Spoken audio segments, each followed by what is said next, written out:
Good evening and welcome to the City Council study session for January 28th, 2020. City Manager, do you want to introduce this item? Just very briefly, Your Honor, the first item on this evening's agenda is a discussion of the comprehensive annual financial report, it's commonly known as the audit. Here at the city, we are very proud of how responsible we are with the public's resources, and year after year, our audit reflects top-notch financial management, and so it should be no surprise to council that this is another year that reflects our professionalism. And with that, I'm going to turn it over to Kay Nees, our finance director, to introduce the rest of our presenters. All right, good evening. As Dorothy mentioned, we're here tonight to talk about the annual audit report, and we once again have a clean audit opinion. This means that there were no major issues, and a lot of hard work and hours go into the preparation of this audit report. And to my right is Carrie Seams, who does a lot of the work around the preparation for this report. She is our city accountant. And next to her is Jennifer Martinson, who is a principal with our audit firm, Lauterbach and Amen. We are also joined in the audience directly behind me by Amanda Durst, our staff accountant, who also makes significant contribution to the work of this audit. At this point, I'm going to turn it over to Carrie Seams in order to review the financials. Good evening. I am going to start by discussing the financial highlights of the Comprehensive Annual Financial Report, also referred to as the CAFR. So if you hear me reference that throughout the presentation, that's what I'm talking about. For anyone following along paper copy, it's the big bound report, or if you're following along via PDF, it begins on page 1 of the PDF. So if you open up to page 18 hard copy or 28 PDF, you will find the management's discussion and analysis. And basically, this is the entire 200-plus page document summarized into a 16-page, easy-to-read summary. There's financial analysis, there's comparative year-over-year information, and I always say if there's anything in all of the document that you read, reference this 16-page summary because all the information is summed up nice and easy to read there. So if you move along to page 34, 35 of your hard copy or 45, 46 of your PDF, you will find the statement of net position. The statement of net position is very similar to the balance sheet of a business. So it's got all the funds of the city, all of the assets, so things like our investments and infrastructure, all of the liabilities, so our debt and our pension liabilities, with the difference of the two reported as net position. So this year, we had total assets of $559.6 million, total liabilities of $229.7 million, resulting in an ending net position of $329.9 million, of which $321.8 million of that is invested in capital assets. This statement just provides a good overall snapshot of the city's finances. If you move ahead one page to page 36, 37 of the hard copy or 47, 48 of the PDF, you will find the statement of activities. The statement of activities is very similar to the income statement of a business. So once again, all of the funds of the city are combined here. It reports all the revenues, less all the expenditures, with the difference reported as net position. There was a total decrease of net position of $7 million. With this statement, the increases and decreases in this statement are driven a lot of times by the performance of the city's pension plans, which was the case this year. And so there were some changes in our actuarial assumptions and in demographics. So things such as hiring new employees or employees retiring or becoming disabled, retirees passing away, increases in salaries due to promotions, all those things happening within our pension funds that cause an increase in our pension liability. There were also some actuarial changes that caused an increase in our total pension, total post-employment benefit plan as well, that caused an increase in that liability. So those things together resulted in our total decrease of $7 million. If you move ahead a few more pages, to pages 41, 42 of the hard copy or 53, 54 of the PDF, you will find the statement of revenues, expenditures, and changes in fund balances for our governmental funds. In that very first column, you'll find the general fund information. Our general fund balance actually increased almost $479,000, and that was driven mainly by increases in state income tax revenues. The state reduced that amount, that share that they're keeping, that admin fee from 10% down to 5%, and then that increased our income, and also interest income. There were some increases this year as well. Within this statement of governmental funds are all of our capital projects. So with capital projects, we're obviously building fund balance to pay projects in future years, so those fund balances can swing from year to year, which was the case this year. So total governmental fund balances decreased $3.3 million, but that was due to planned spend down of resources for these projects. There was a $3.6 million donation of land for the Bristol Place redevelopment project, and there was also planned purchases of a fire truck and a rescue squad for the fire department, totaling $1.5 million that contributed to that decrease. Moving ahead a few more pages, pages 46, 47 of the hard copy or 59, 60 of the PDF. This is that same exact statement, but this is for our proprietary funds. So our proprietary funds are those funds that operate like a business, where the charges for services are to cover the costs. So this would be our parking fund, our sewer fund, and our environmental services funds.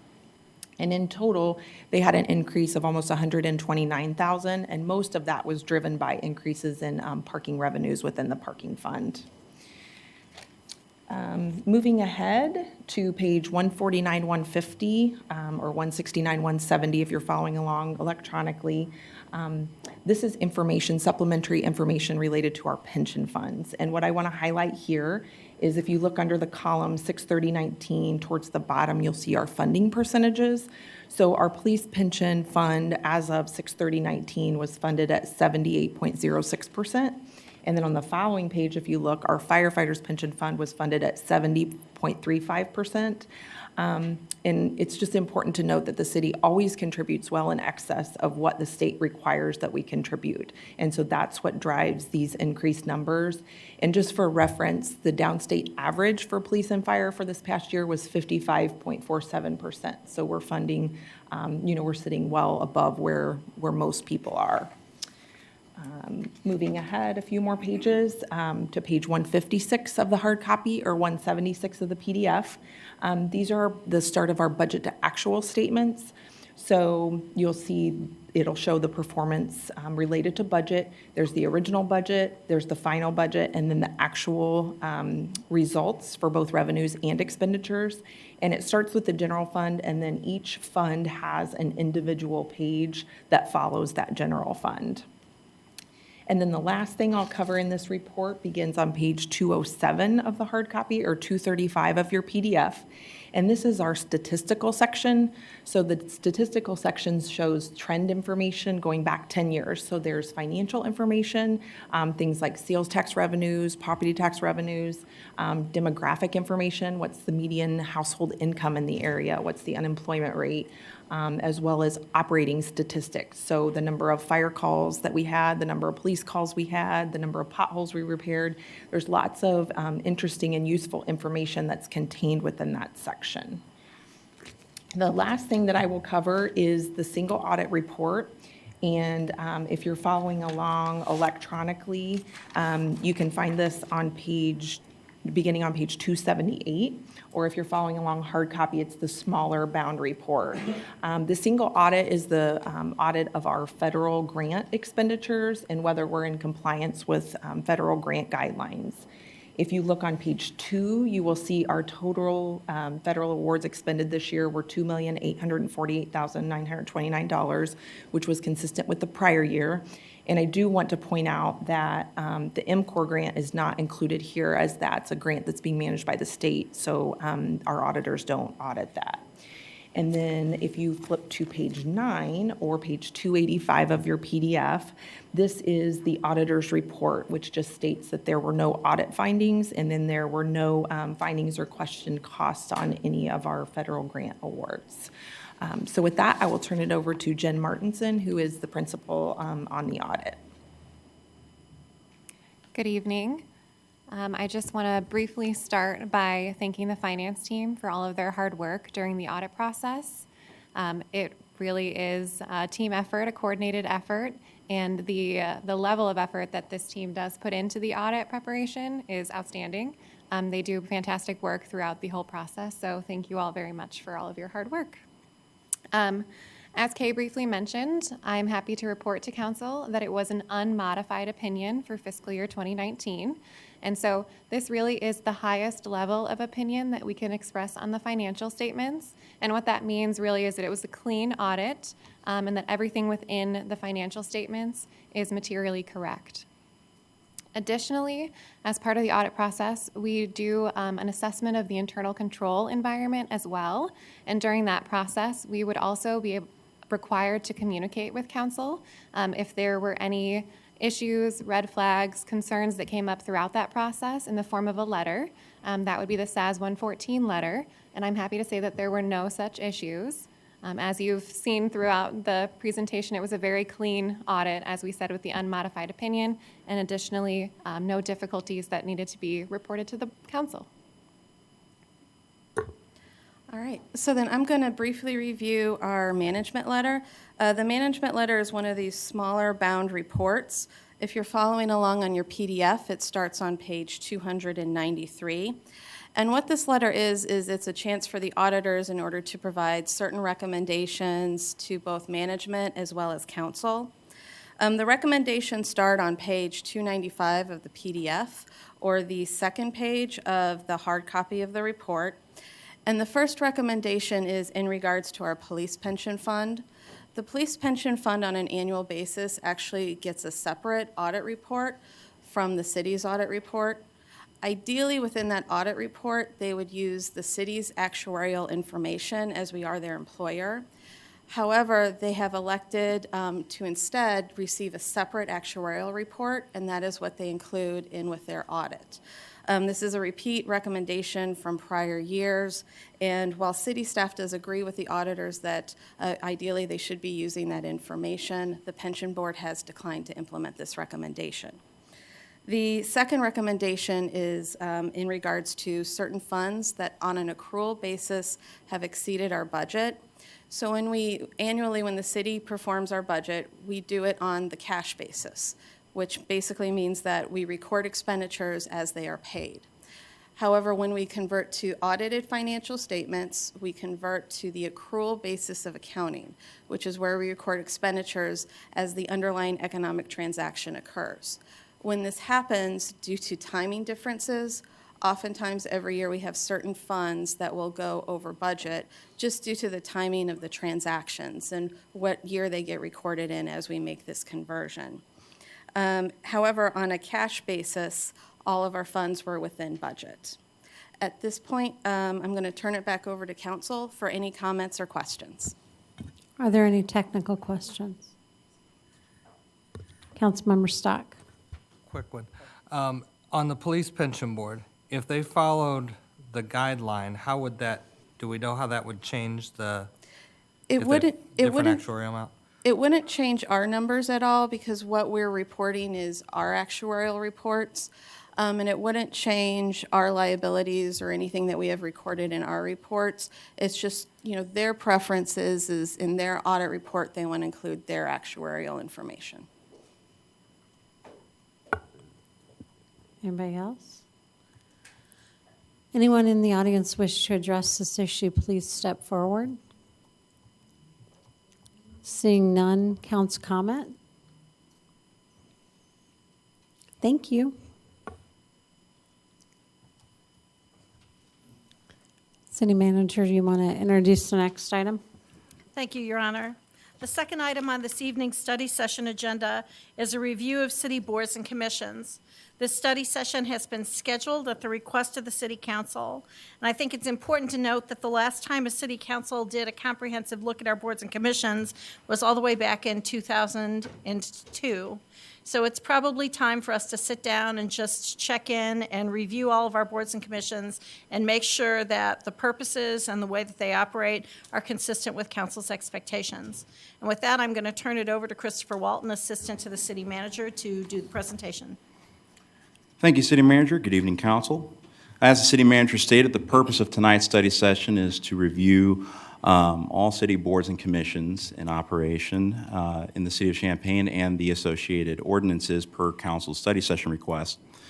From time to time, city councils have reviewed boards and commissions that they've created to ensure that the purpose and responsibilities of each board and commission align with council's expectations and with the goals and the visions that the city council sets.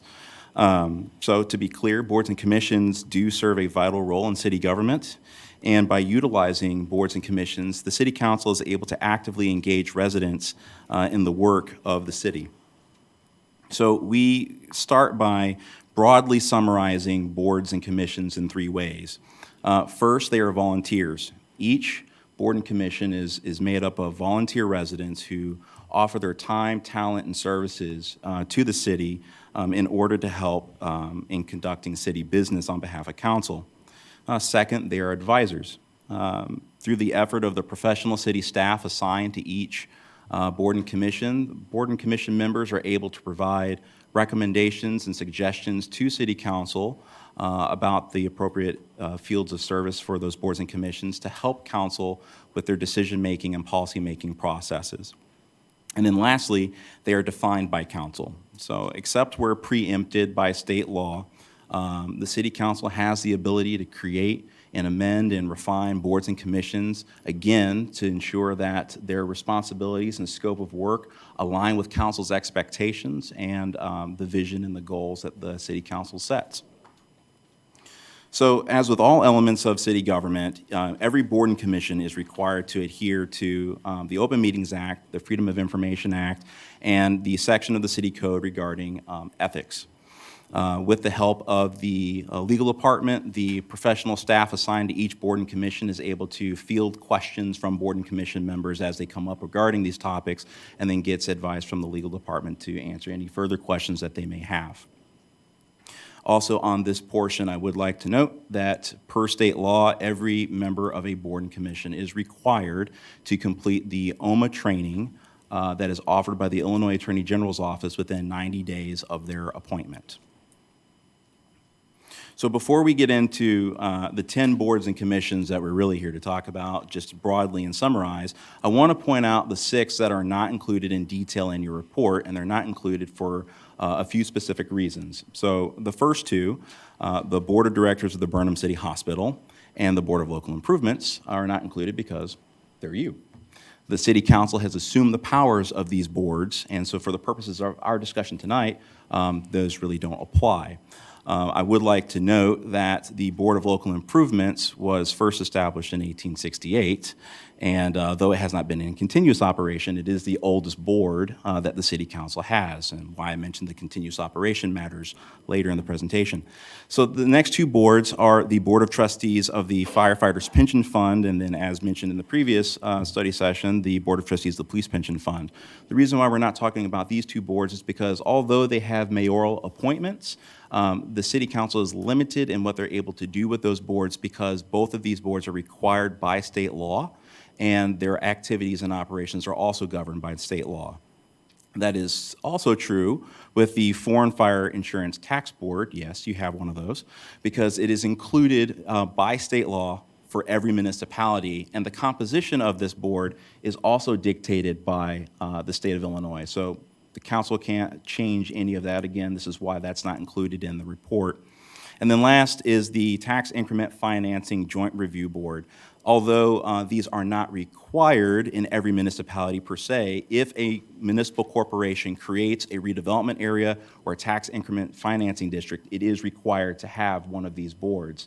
And the composition of this board would be representatives of every taxing entity within those areas. And again, their purpose and direction and motivation is confined and restricted by state law, so council is very limited on what they can do on that. So again, for the purposes of tonight's brief review of each of these boards, we are not going to include those. So of the remaining 10, we can break them up into 5 boards, 3 commissions, 1 subcommittee, and 1 task force. Now, in the reports that council has and that are available to the public, the duties and responsibilities of each of these boards is verbatim provided from the city code in the report.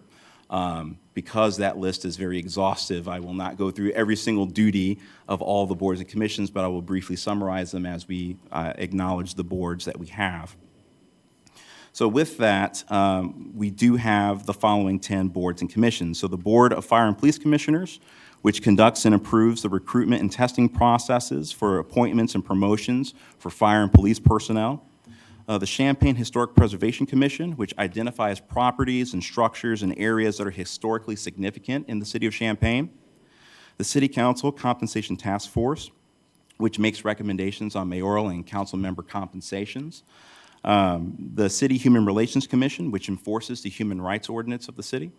The Citizen Review Subcommittee, which conducts unbiased reviews of the investigations of residents' complaints that are filed against the police department.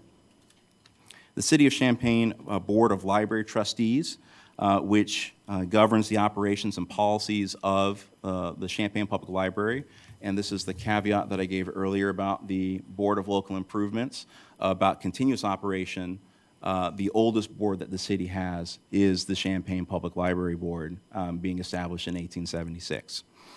Next is the Code Review and Appeals Board, which reviews and advises the City Council on all building construction codes and hears appeals related to those codes. The Neighborhood Services Advisory Board, which reviews the city's neighborhood wellness and community development programs.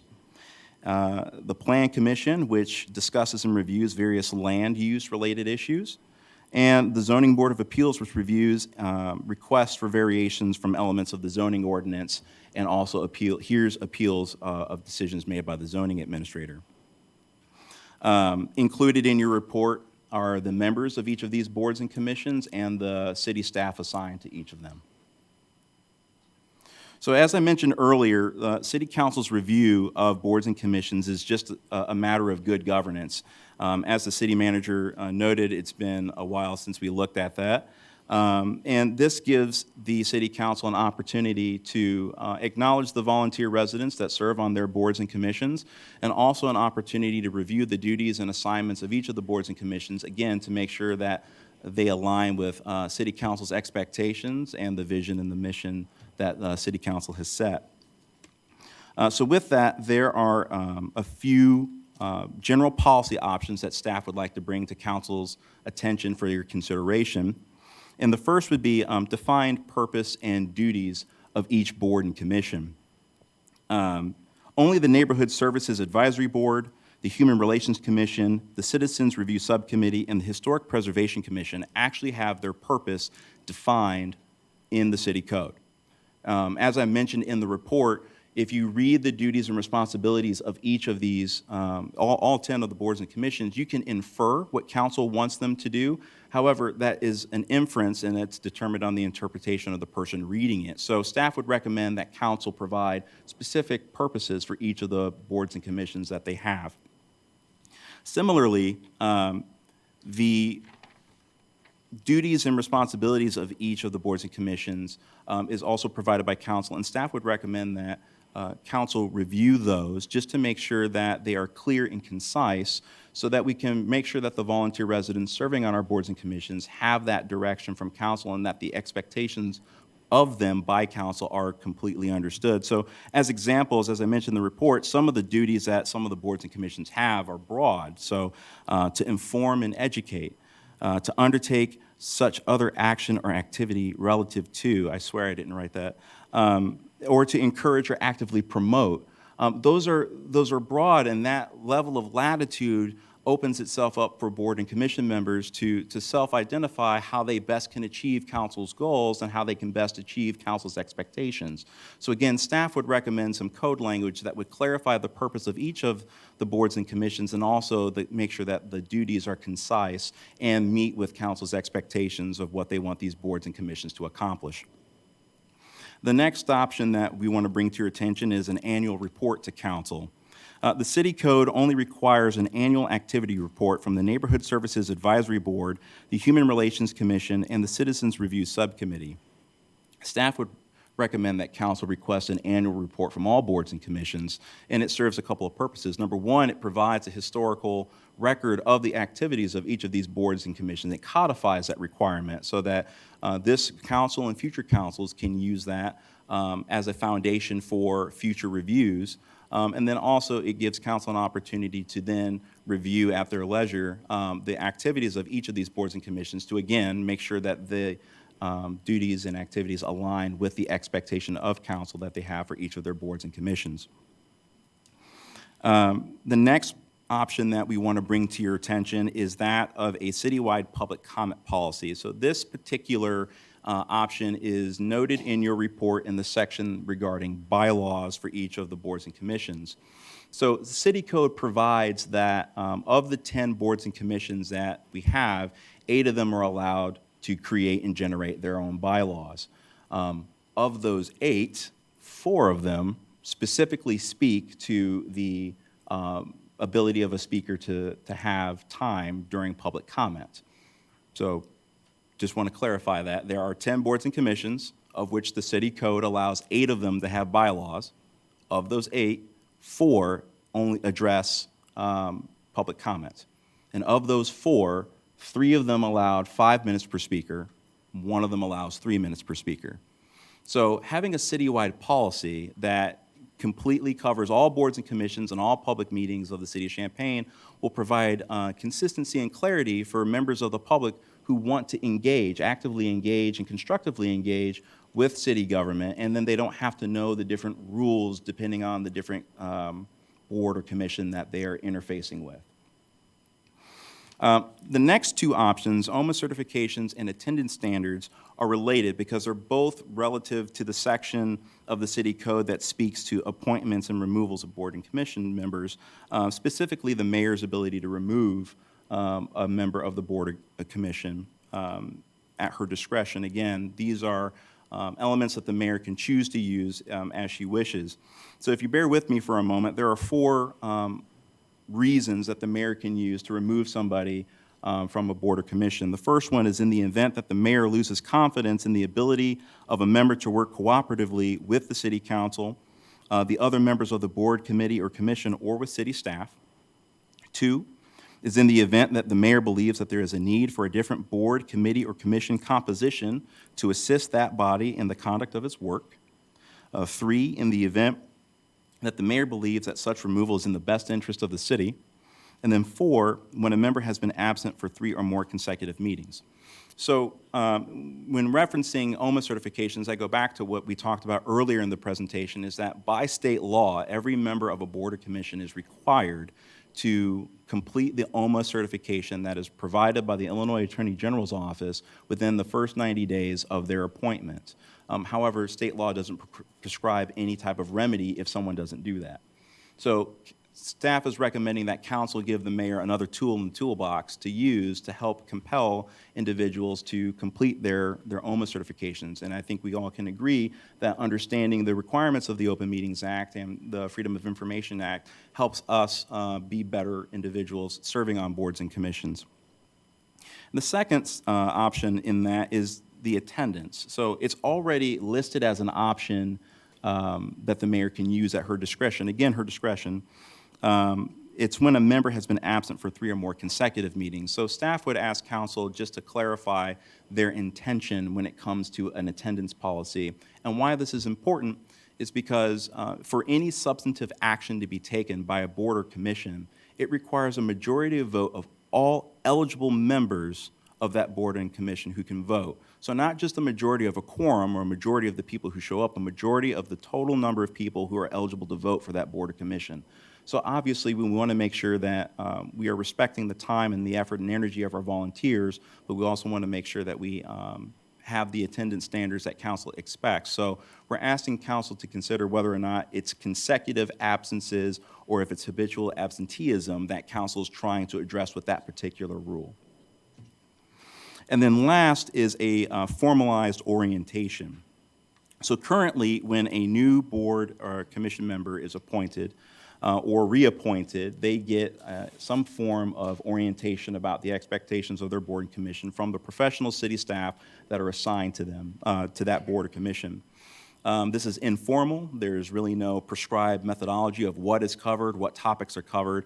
And staff would recommend that council look for a formalized process and encourage and set the expectation with the appointees that participation and completion of such a process is a requirement of their service, because this helps set the boundaries and the guidelines for board and commission members as to council's expectations, and such an orientation could cover topics such as the role of city government, the role of board and commissioners in city government, and their relationship as a board or commission member to the city council. The previously mentioned FOIA and OMA requirements, attendance expectations, and the duties and responsibilities assigned to them by council. Again, this helps set the expectation from council to board and commission members about what expectations there are, and helps make sure that everyone's singing from the same song sheet when we get started. So those are the policy options that staff would like to bring to council's attention tonight. And at this point, staff is looking for council's direction regarding next steps. And also, if there are any particular boards or commissions that council would like to review further or more in-depth or thoroughly, please let staff know, along with the scope of that review, so we can provide those study sessions in the future as you requested. And with that, Your Honor, I am available for technical questions. Thank you. Is there anyone who has any technical questions? Councilmember Beck. Mine is in regards to communication between city and commission member, board and commission members, and public to board and commission members. So I was perusing through the list of board and commission members and their contact information, which is included on our city website. And I noted that many, if not, I think all, not everyone had an email address, first of all. Many people had a phone, but not everybody had an email address. And everybody's email address was a private email address. It was not a city email address. Can you tell me what kinds of issues that might raise, and can you give any comment about whether it would be better or easier to have a city email for our board and commission members so that they could conduct business via that instead? Sure. Admittedly, that wasn't within the scope of the report that I had looked at, but I would be more than happy to partner with the city attorney to see what those options would be. I think it would be valuable to have a standardized email address, but that's, again, if that's council's wish, the staff can partner to. So to address your question about issues, any communication about city business with a board or commission member, just like communication with council, is a public record. It must be maintained as a public record. It must be covered by policy. We haven't set up city emails. I think that is a good suggestion. It's, I don't know, frankly surprising to me that we haven't thought about this, because if we got a FOIA request today asking for all of the emails from a particular board or commission related to something, we would have to rely on the voluntary compliance of the board member to go into their personal emails, return them to us so that we can go through that review through our legal staff. I can't say that we've ever had a challenge, but if we ever had a situation where a member of a city board and commission refused to produce those records, we'd still be obligated. They're still public records, and so we have no way of preserving those records when they're going through personal accounts. Any other technical questions? Councilmember Stock. Are any of the boards or commissions that we just discussed, are any of those required by state statute, or those are all ordinance created and ordinance maintained, aka we could change the ordinance or not, but none of the, are any of them state required, I guess? So the 6 that we talked about before, those are boards and commissions required by state law, or whose job duties are prescribed by state law. The 10 that we talked about subsequently are completely within the control of City Council. Council may refine or amend their scope of work and duties as council sees fit. Councilmember Beck. But just to be clear, are there any elements within those, or are there any programs that we have that may be contingent upon that? And I think that there might be. And Brad, do you have an answer for that? Yeah, for the most part, the statement was correct concerning the control of the city council with respect to the boards and commissions. Even though there are state laws that discuss or that provide for certain boards and commissions. Most of those state laws predate the 1970 Constitution. After the 1970 Constitution, the home rule powers of the city allow great latitude with respect to these, although there are certain restrictions very specifically enumerated in some of the boards, and not necessarily the boards and commissions, but with respect to some of the activities of the boards and commissions. And a good example is firefighter personnel issues. There are some very specific references in the statute relative to the Board of Fire and Police Commissioners that dictate how people are selected, how people are chosen, and there's specific home rule preemption language in there. If there's not specific home rule preemption language in the statute, then there's no barrier to the city council adjusting different facets of the boards and commissions. Follow up to that. Those are all good points and answers. To drill down to the exact one that I wanted to drill down to, the State of Illinois Certified Local Government Program, does that require that we have a certain statutes or certain whatever involved in our historic preservation board? I have to say I'm not familiar with the certified city program. It's not, we don't have to be a certified city, I don't think. We don't have to be, but if we want to be, continue to be, then are there certain parameters that must be included? I don't know. Bruce maybe knows. Yeah, for, to be a certified local government under the Historic Preservation Program, there are requirements, number of times that they meet each year, the makeup of the commission, the language in the ordinance, those kinds of things. And included within that is the surveying of historic properties in the community as well. Okay, thank you. Councilmember Stock.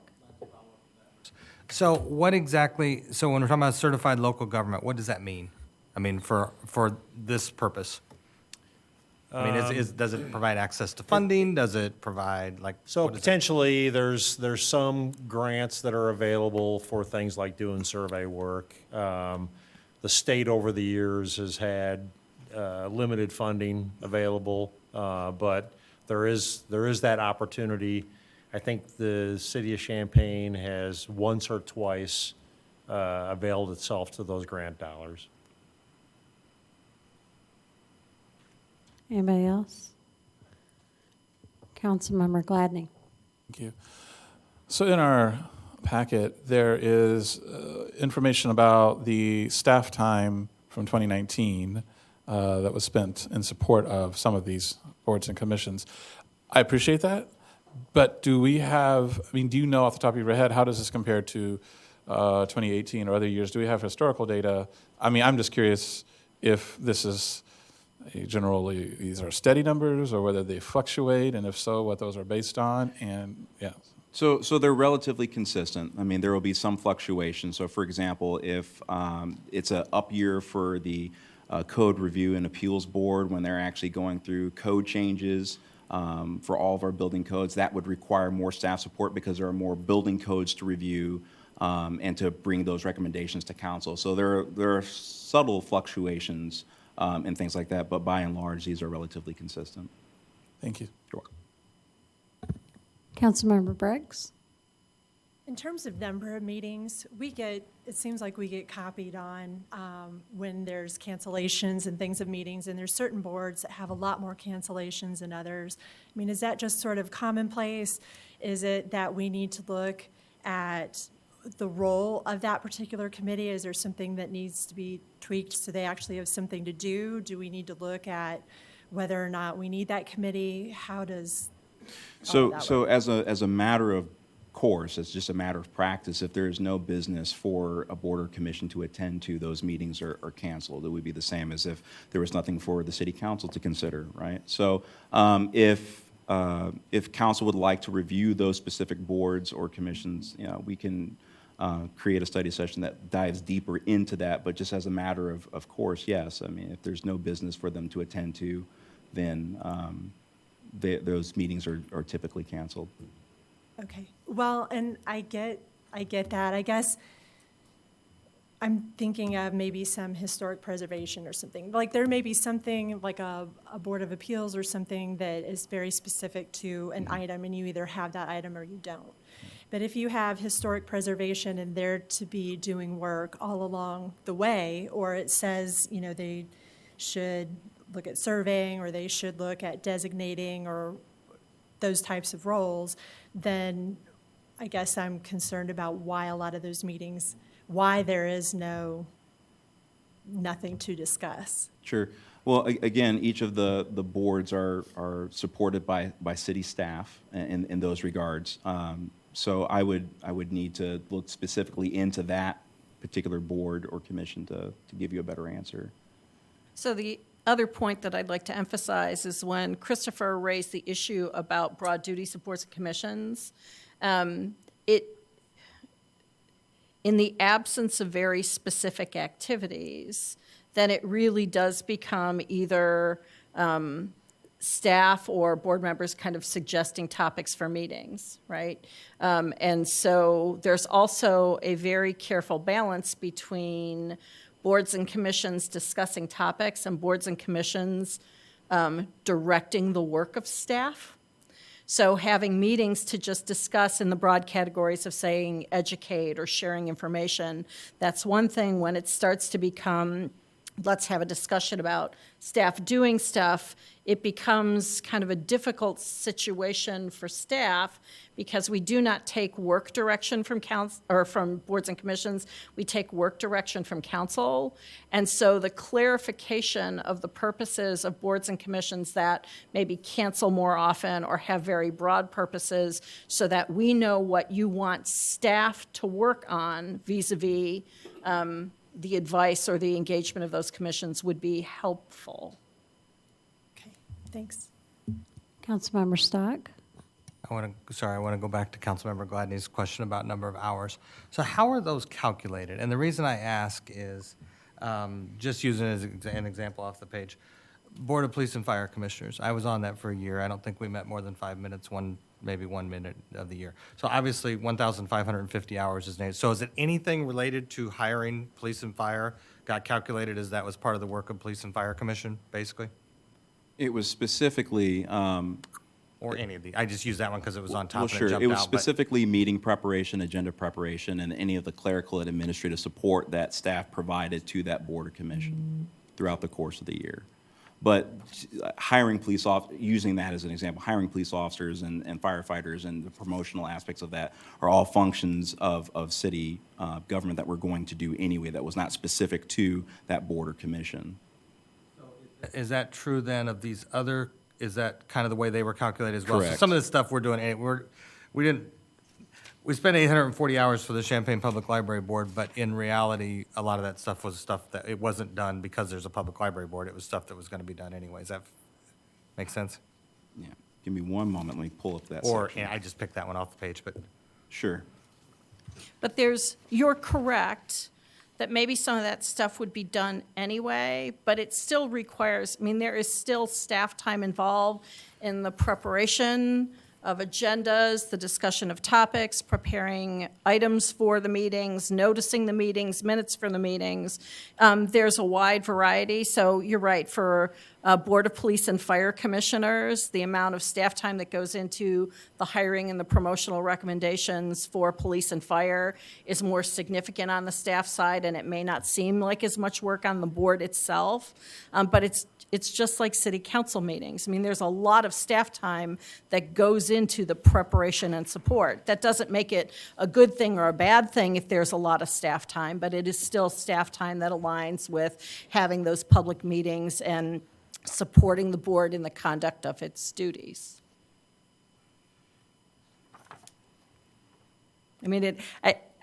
I don't want to minimize that there is staff time that is involved. It may not seem like there's a lot of staff time involved, but there is a lot of staff time involved. And again, it's necessary staff time, but it's staff time. Councilmember Foreman. If we set a budget for a board or commission, like for example, National Services Advisory Board, is the budget set based on council direction, or does the commission get to like decide what they want to do with the budget if it falls under their education, or if it falls under, for example, the Historic Preservation Commission wants to undertake, I believe, some type of inventory of historic properties. So if a budget is assigned to that, does it go to that, and then what's left over, they vote and decide? Like, I'm kind of trying to understand if a budget was assigned to a commission. So currently, the only board or commission that has a budget that operates is the library board, right? So they maintain the finances, and they provide that recommendation to the city council.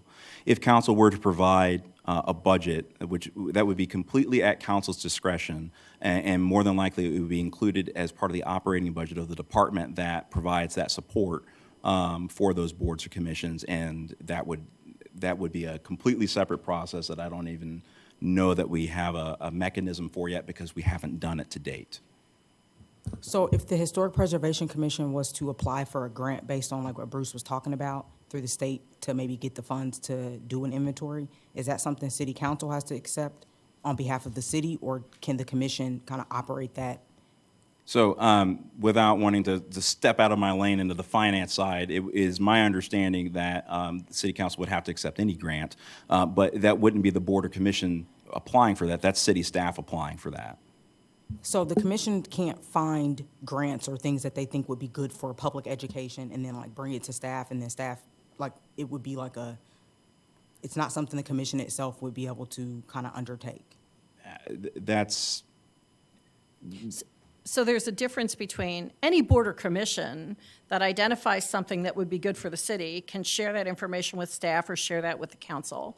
That's different than having any fiduciary authority. None of the boards or commissions of the city are separate legal entities. They can't contract separately. It is all under the city of Champaign as a contracting entity. And so procurement, budgeting, expenditure of funds all falls under the standard administrative processes and authorities that the city council empowers the administration to have.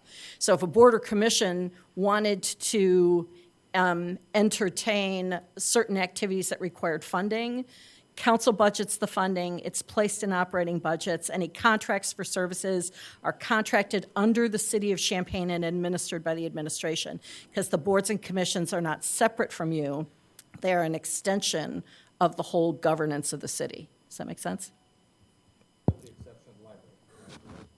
Well, with the exception of the library board, except that, if you recall, the library board of trustees passes and recommends a budget. That budget is still adopted by the Champaign City Council. So my question about Neighborhood Service Advisory Board and kind of communication with neighborhoods about events and things like that, it's not really a question, but more so like, how would that work? What would that look like if we were to use the Neighborhood Services Advisory Board as an extension of, communication with neighborhoods about things that happen or things that are going on? I know city staff pushes that out and we do that, but is there any way that could be incorporated, or would that be us changing what what that commission does? You can amend and refine the duties and responsibilities of any board or commission. How that would look operationally, I would defer over to the Neighborhood Services Department. Yeah, currently the staff does that, so all the neighborhood groups and information, there's opportunities that are sent out if they're public meetings or they're open to others. We send those usually to city council or to the advisory board, but if I understand your question, could the advisory board take that role on? Is that the question? Well, could they be some form of extension for communicating with the neighborhoods? Because I think their role, or what the purpose of what I understand under the ordinance is to provide assistance for neighborhood service or neighborhood things. And I think that there's a lack of usage of what that commission does in relation to communicating with the neighborhood or communicating with citizens. And they are out in the community. A lot of our Neighborhood Service Advisory Board members are involved in neighborhood groups. So I just wonder, is there any, you know, kind of more so asking, is that something staff could look at to see if that would even be possible? Not necessarily be our communication, but another extension to, you know, because we have a lot of things that happen in the community, you know, and so tying that in with, you know, what the community relations department is doing, I just wonder if that could be an avenue that could be utilized. Sure, I think anything would be welcome if that's the direction of council that we'd look into. Again, that gets back into refining what you expect out of these boards and commissions. So sometimes when the topics are broad, it lends itself to interpretation. So if that's something you specifically want that board or commission to do, you have the ability to write that specifically for them.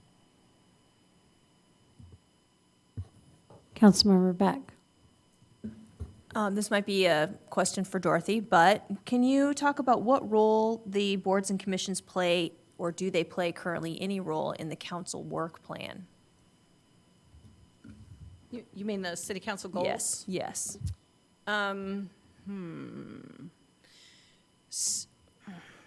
So it depends. The way you guys do council goals, right? So you assign the council goals, you define your key projects, and then we take them in and kind of break them down and assign them to departments for implementation. Usually there's a lead department and then support departments for things that kind of cross multiple areas.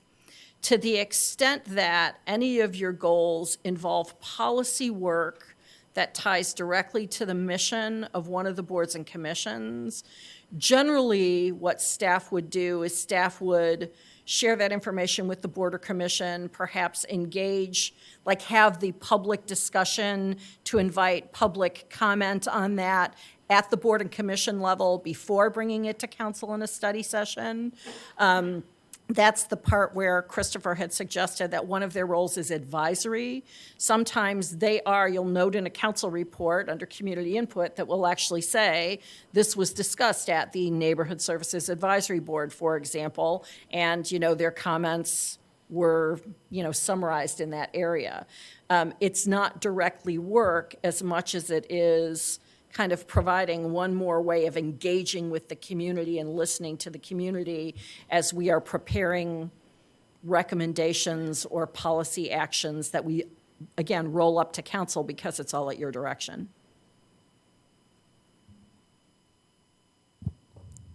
Councilmember Gladney. So just to clarify, so 8 of these 10 boards and commissions can set their own bylaws, correct? And you're also saying, I think if I read the packet correctly, that that's something that we could amend if we want to. We could set the bylaws for them? Absolutely. A question I have about that is, so just as an example, like I know I've been to, you know, sat in on some of these board and commission meetings, and some of them have rules such as, like you have to go up there, state your name, and that everything you're going to say is going to be truthful. Is that something then that particular commission has set up, or is that something coming from someplace else? Well, so some of the rules, for instance, what you're referring to are where the board conducts quasi-judicial hearing, let's call it, or a public, or hearing not in the just soliciting input, but a hearing where there are rights involved, perhaps. I use a board and commission that is not listed, or a board that's not listed. I guess we forgot about this. I did, certainly, when I was reviewing it. The electoral board. For instance, the electoral board convenes on an ad hoc basis every 2 years, and they adopt rules at the time. There's no more empowering. There's not an empowering ordinance. It's created completely by statute because it's part of the election process. There's some other boards and commissions that have, and the electoral board has formal hearings on election objections. You're familiar with those. So does the Plan Commission, so does the Zoning Board of Appeals. Sometimes they have formal hearings where property rights are at stake. They have to follow due process procedures. That's why they're sworn in, there's sworn testimony taken. Okay, so that is something that is governed outside of the bylaws, and that's a legal thing, correct? What, the election board? Any of that. Or the due process. The due process concerns are dictated by the Constitution. That's. It's a requirement, Yeah. okay. Okay, thanks. Anyone else? My question from a while ago, which now I can't remember if we've answered or not, but it related to ZBA. Are we required to have a ZBA as part of our process with respect to zoning administration? Not specifically. It's provided for in the statutes, just as the Plan Commission is provided in the statutes. Some municipalities, the city council functions as those. They don't have a Plan Commission or a ZBA. So there's no recommendation, then we just have one vote on, we would have the hearing in front of the city council? Yeah, it's not something, there are many city councils think is a good idea, I have to say. Okay.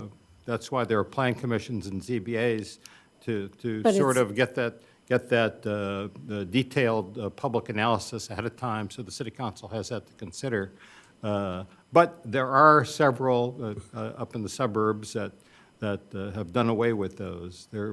All these boards and commissions vary from community to community. Some have more, some have less, and it depends on their status as a home rule unit or not, too. I'm not suggesting we do, I just, for some reason, thought we were required to have them, so that's interesting. All right, if anyone in the audience wishes to address this issue, please step forward, state your name and city of residence, and please limit your comments to 5 minutes or less.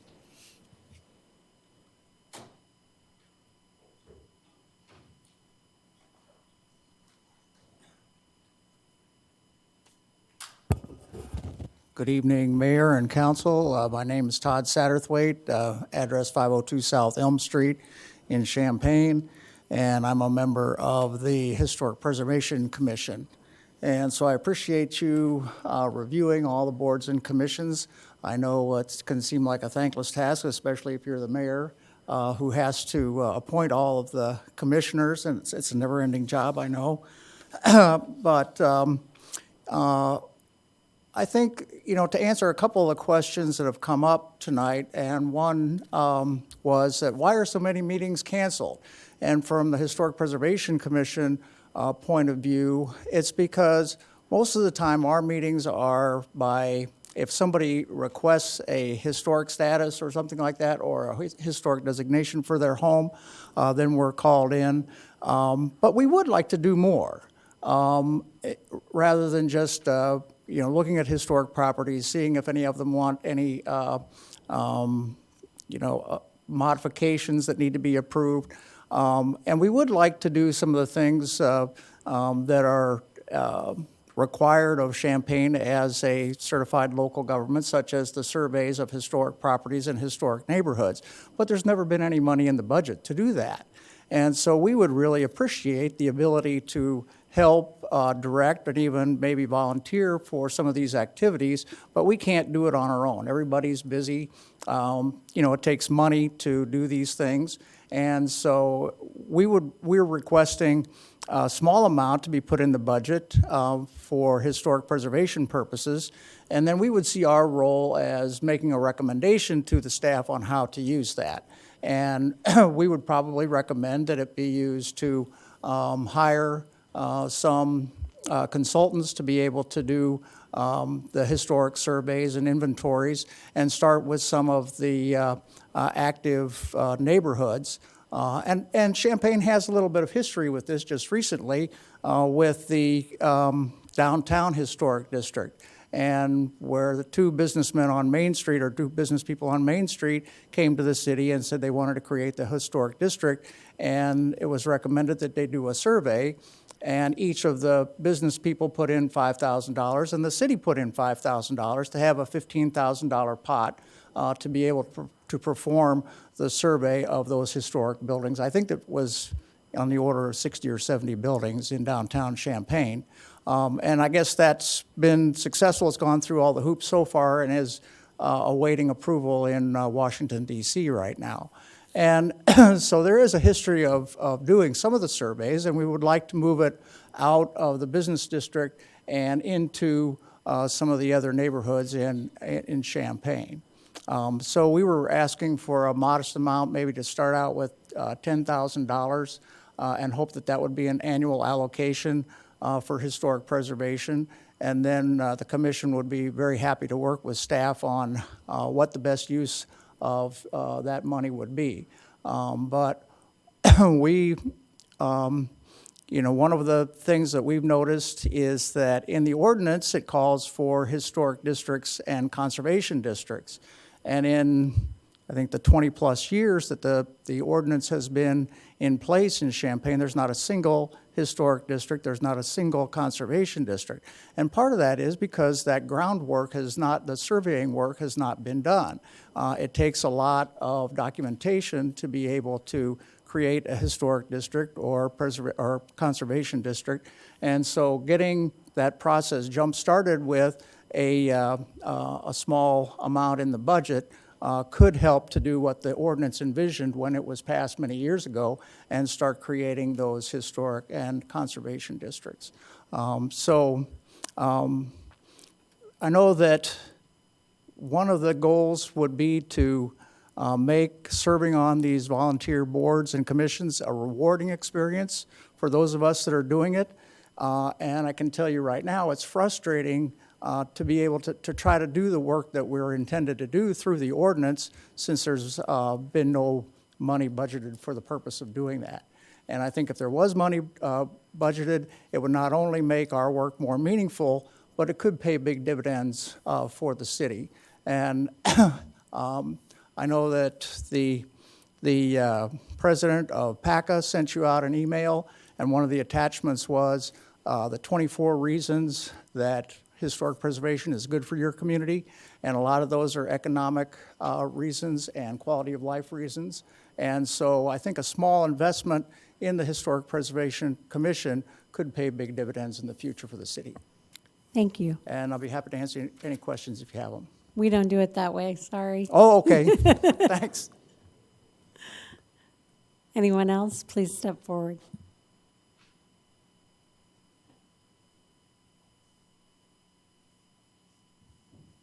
Hello.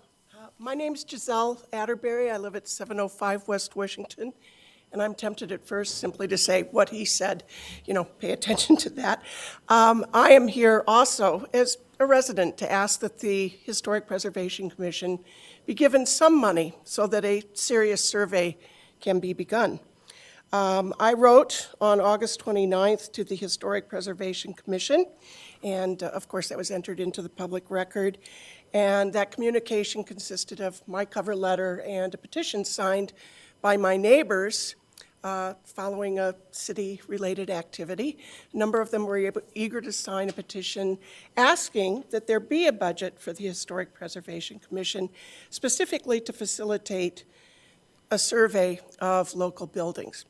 And I'm asking that the City Council look favorably on that request for funds.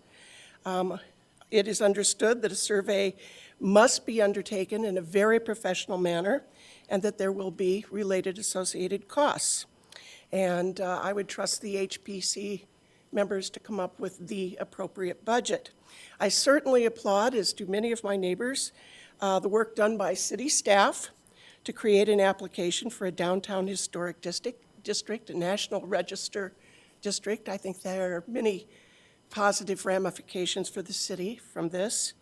But I'd like to point out that beyond those commercial buildings, there are a host of other highly significant buildings within our community, significant for architectural style, significant for the people with whom they are associated, significant for the social movements with which they may be associated.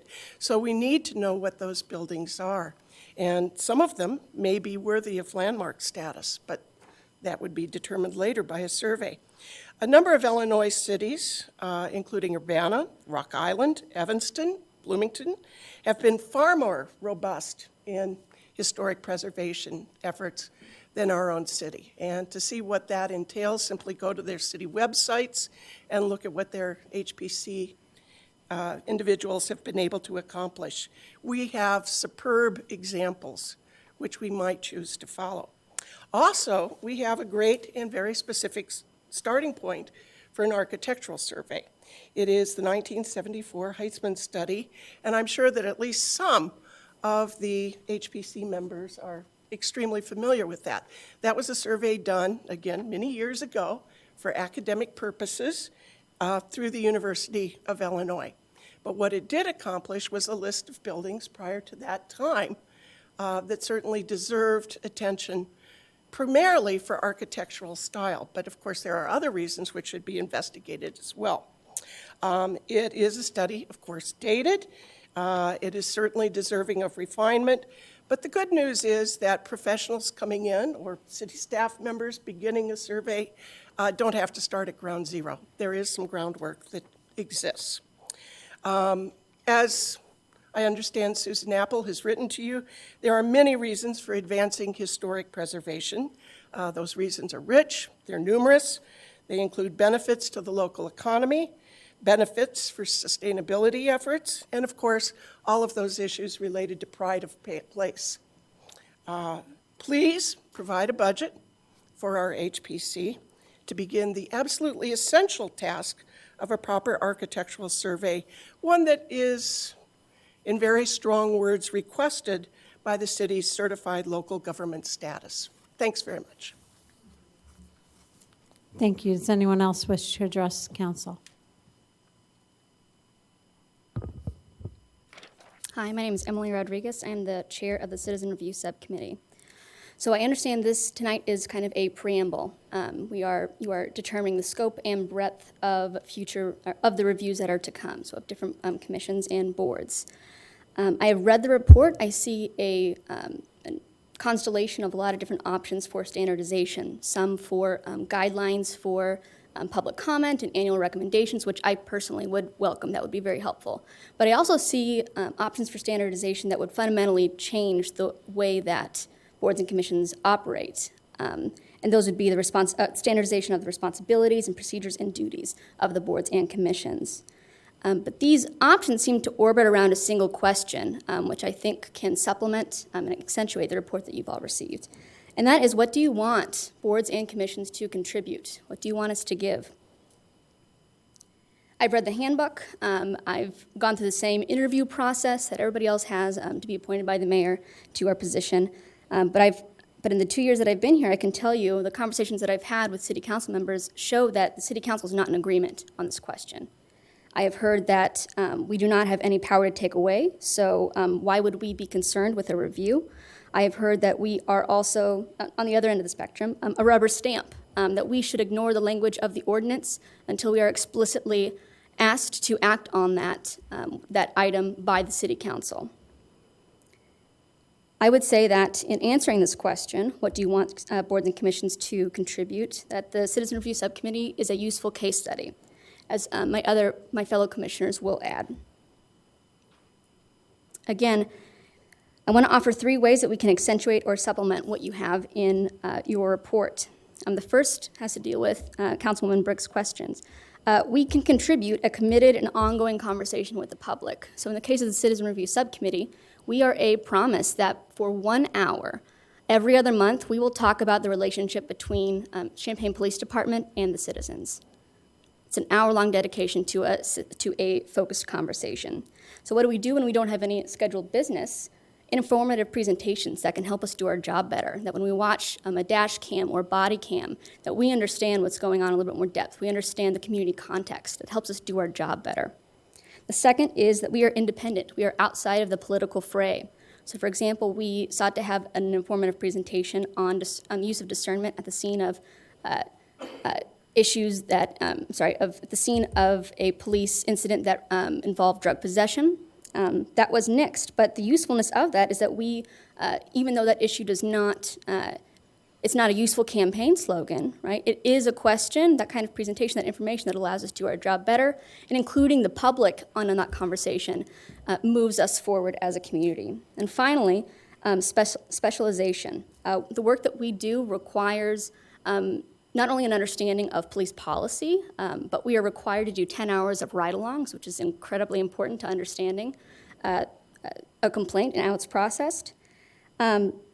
So that is not something that can, but it's also the development of discernment, right? So what is going on in that police officer's head, and we can develop that by having conversations with Lieutenant Professional Standards, who walks us through that report. So again, orientation is something that's deeply important, and also specialization is something that we can provide to the City Council. And finally, I want to answer this goal that Councilwoman Beck raised. What relationship does boards and commissions have to the work goals offered by the city, the missions and purposes? To me, when we're allowed to do our job fully in those 3 different categories that I offered, we are a barometer on how we're doing as a community. How are we achieving those work goals? How close are we getting? An example of this would be our recommendations that we offered. Our subcommittee is required to offer annual recommendations. What is not required is that Chief Cobb show up and listen to those recommendations. It is also not required that the Champaign Police Department accept those recommendations. But yet we can see that they have done so. Chief Cobb has shown up to listen to our recommendations. He didn't have to. And they've accepted many of our recommendations. So to me, this is a sign of progress. And if we curtail that by standardizing responsibilities and duties, that is something that you lose. You lose that responsiveness. So I hope that you consider that as you're determining how to proceed with these reviews. Thank you. Thank you. Anyone else?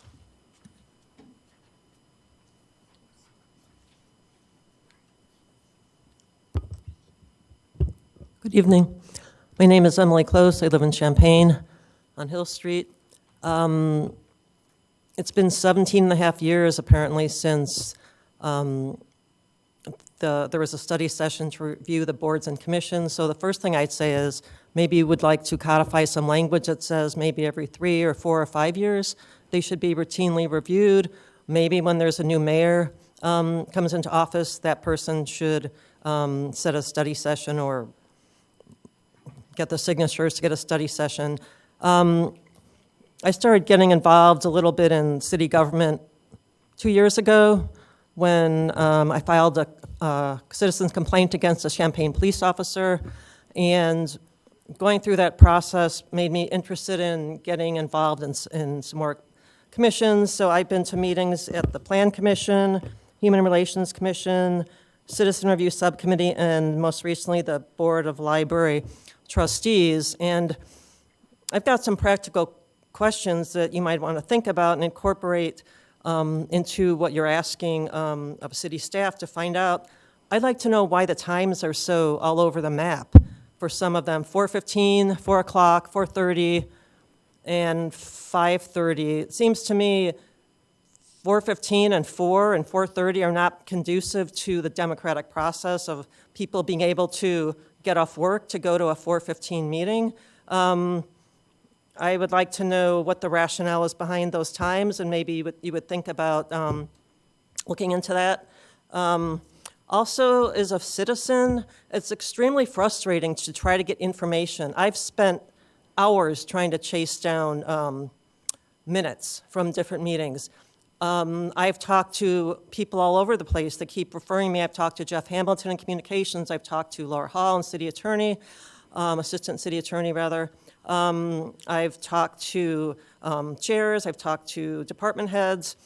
It would be really helpful for me if there was like a clearinghouse, maybe a spreadsheet where someone could say, okay, the minutes were approved for each commission. They will be posted. The closed session meeting minutes were not approved, so they're not posted. It's really confusing, and I'm trying to participate in my local government, and I just think that, that we can do better. Some of the meetings are finally being broadcast, like the Board of Police Commissioners, Board of Police and Fire Commissioners. I think that started in September, but I went and looked at the minutes for those, and I am going to agree with Mr. Stock. The meetings, if they're 5 minutes, that's a barn burner. They've been 1 to 2 minutes, and I think that's disgraceful, quite frankly. If you can't even sit in your chair and come up with enough business, what's the point of having that meeting at all? If your coffee doesn't even get cold, or you don't even have to put a nickel or a quarter in the parking meter, what is the point, Also, I think we should get some integrity in the process where these members are selected. I think maybe that should be part of your review. I printed out today the application. It's 3 pages, and I don't know if it's been the same for 17 and a half years, but I've got some questions about it. I'd like to know, it sounds like people are self-selecting or self-identifying if they have a conflict of interest. I'm a citizen. What if I think a chair or a member has a conflict of interest? How do I make that known? Who do I make that known to?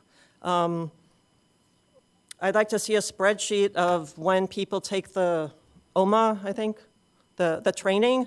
You're required to take that. Does everybody take it? I'd like to see that on a spreadsheet, and I don't think I should have to file a FOIA to get that. Also, apparently, these applications go offline or they're not available after 2 years. I think they should be up there permanently. I think you should be able to get them through a FOIA. I think the process could be a lot friendlier to people who participate, and I don't think we should be waiting 17 and a half years to do this. Anyone else? Hi, Council. Alexandra Harmon-Threed. I'm a Champaign resident and a member of the Citizen Review Subcommittee. Just have a few remarks. First, I'd like to start by thanking the City Council and all the citizens who worked to create the Citizen Review Subcommittee. It was the city and community's commitment to meeting the noble goals of making our community better, safer, and more trusting that led to the creation of the CRS. The Citizen Review Board was created ultimately to give a voice to some of the most vulnerable in our community whose trust in the systems meant to protect them have been violated. Although only a little over 2 years old, in this short time, the CRS, through both reviews and recommendations to the Champaign Police Department, has seen improvement in the process of complaints and police procedures. I'm incredibly thankful for the Champaign Police Department and Chief Cobb's willingness to hear our concerns, address them, and improve. It shows a real commitment to our community and to the process of citizen review. Moving forward, I believe that we as a subcommittee, with the help of the Champaign Police Department and with proper support from City Council, could actually be even more impactful. As a citizen reminded us at the last CRS meeting in January, our city has noble guiding principles, many of which directly relate to the success of this committee, including being a forward-thinking city that anticipates opportunities and trends that will transform our community, and being a city that strives to ensure that all residents have an excellent quality of life. The Citizen Review Subcommittee can help achieve these guiding principles and strengthen the relationships between the city and its residents. I'm hopeful that through this review, we can identify ways to make the CRS more impactful for those citizens that need it most, because the data shows that citizen review can work and work incredibly well. In a 2016 article published in Police Quarterly, in cities where police investigations were followed by external citizen review, those decisions were more likely to be sustained, and the authors hypothesized that this is because the external review process improves the internal review process of complaints. So just knowing that there's an additional group of eyes that are going to be seeing this. But some aspects identified in the Seton Hall Law Review of 2016 as being critical to effective civilian review are actually missing from the current Citizen Review Subcommittee. These recommendations included things like independent investigative authority, public access, secure funding, and a broad scope to review complaints. While some of these things are beyond the current needs of our committee, a few small changes would help us be the forward-thinking city laid out in the guiding principles. These include just 2 things I'm going to recommend that we consider, including actually police and the name of the subcommittee. This is something that citizens have actually brought up. They're like, how do we know that that's what you do? Because your name is super ambiguous. Public access is considered one of these key issues for citizen review, and it's mentioned for having an effective review, and having a title that's ambiguous makes achieving some of our current responsibilities like outreach very difficult, even if you tell someone like, we're here to help you through citizen review of what is not super specific. And allowing the subcommittee to have citizens present their cases directly to the subcommittee. This is something that came up in our recommendations, and the response from the police department was that that's something that City Council would actually have to enact in order for it to be to move forward. But the independent ability to investigate is one of these characteristics considered critical to effective civilian review. With these modest changes, we believe we can better achieve the responsibilities as outlined in our ordinance that created the committee, including providing appropriate outreach to the community, which is Section 2-534, and Section 2-537, which is reviewing the thoroughness of the investigation. We'd like to remind the council that when this process was started, we had few formal directions of how to proceed, and through trial and error, we've actually found our footing and have seen success in improving the process and working with the police department. The feedback from citizens is one of hope, and with the council's help and support, we can further refine the Citizen Review Subcommittee and make it an impactful group that this city can be proud of. Thank you for your consideration. Thank you. Anyone else? Good evening. My name is Melissa Keeble. I'm also a member of the Citizen Review Subcommittee. I just wanted to ask that as the council moves forward, there are three issues/questions that stood out to me as I was reading this report this past weekend. There's been mention of there being broad duties, that the duties that boards and commissions are charged with are believed to be too broad, allowing each commission to, I think the word was self-define. I want to ask, do you think that it was an oversight when the city council first wrote this ordinance in the duties that they gave us? Or do you think there could have been a purpose for such broad use of words? If you do believe it was an intentional use of words, what could those purposes have been? Also, as the council begins to clarify, the words are clarify the expectations for different boards and commissions, I'd like to know what device, what tool, what's going to be used? How do we know what that process will look like? Under number 7, which is the evaluation or review of specific commissions, I'm just not certain on what the process will be for requesting a review of a certain board or commission.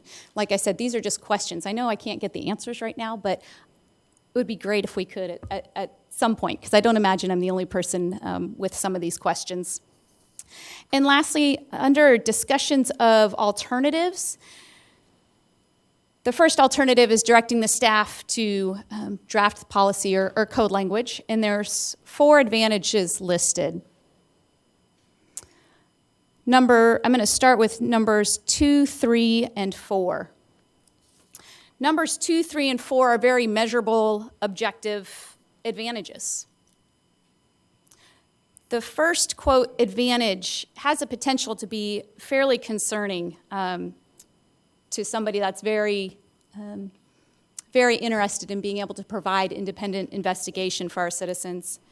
It reads that we will provide better guidance to boards and commissions on how to meet council's expectations.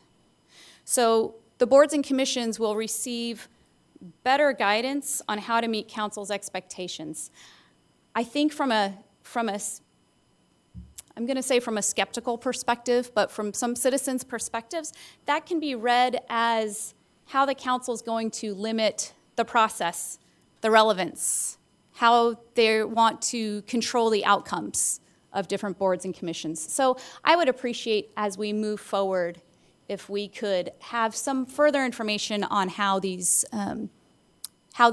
study sessions will be implemented. Thank you. Thank you. Anyone else?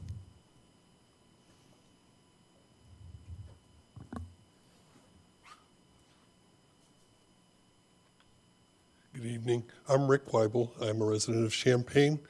And first I want to acknowledge the work that went into this. Having tried to read and understand all of these things over time, I got confused. And this, actually, the document the staff produced offered some real nice clarity in terms of the roles all in one place. So the effort is very helpful. Excuse me. My understanding of why the review was requested in the first place comes from listening to a council meeting in the fall in hearing some tension between the council, board members, and members of the community about what those roles and relationships were between various stakeholders and what the boards and commissions functions were in relationship to community and citizens. I can appreciate that that's a really complex problem as a kind of a sociological mix of people and interests and legal rules and roles, as well as just it's in my neighborhood, it's my house, it's my street. What do you know about it? That our interests are quite competing in that space. I think that this gap question is one that I don't see addressed really in the report, except in the statement F, which Christopher didn't really spend much time referencing. And that has to do with the question of efficacy. You can articulate a beautiful purpose statement and set of roles and the way a board and commission should run itself. But what do the people think about how it's working and representing their interests? If someone comes to me as a member of the Neighborhood Services Advisory Board, do they feel like they're being represented? Their interests become represented on that board or get advanced to the council or not? Do you know the answer to that question? My hunch is that sometimes the tension that you actually see in council chambers as issues flare up, whether they're about zoning or about schools or about safety in the neighborhoods or about the police, speak to questions of efficacy of various kinds of communications tracks. So I would encourage that you actually look at the section F that asks you if you want to study relevance and how they're working to actually move in that direction. Because one thing that is clearly missing from this report is any reflection of what community members think our boards and commissions are doing. I wasn't asked as a citizen. I wasn't asked as a board member. As you do your review, you might want to put that in the mix of, is this an appropriate next step for your work? I fully appreciate that isn't an easy ask. I fully appreciate that. But I do think as you wrestle with the question about what should these boards be doing, part of what you want to better understand is what are they doing as far as folks in the community do perceive, but also thinking about the relationship between y'all and members of those boards. Are you getting what you need from the boards? Are the boards structured in a way that are serving you well? Are they serving the staff well in that function?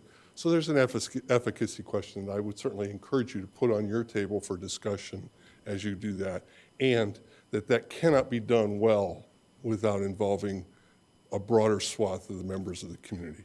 Thank you. Thank you. Is there anyone else who wishes to address the council?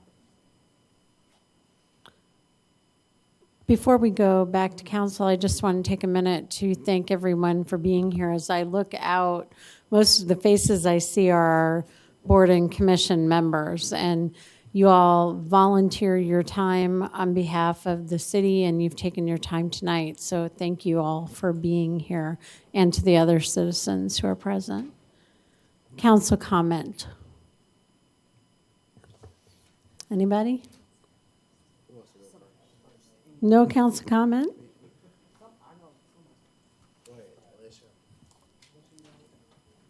Why do I have to be the one that goes first?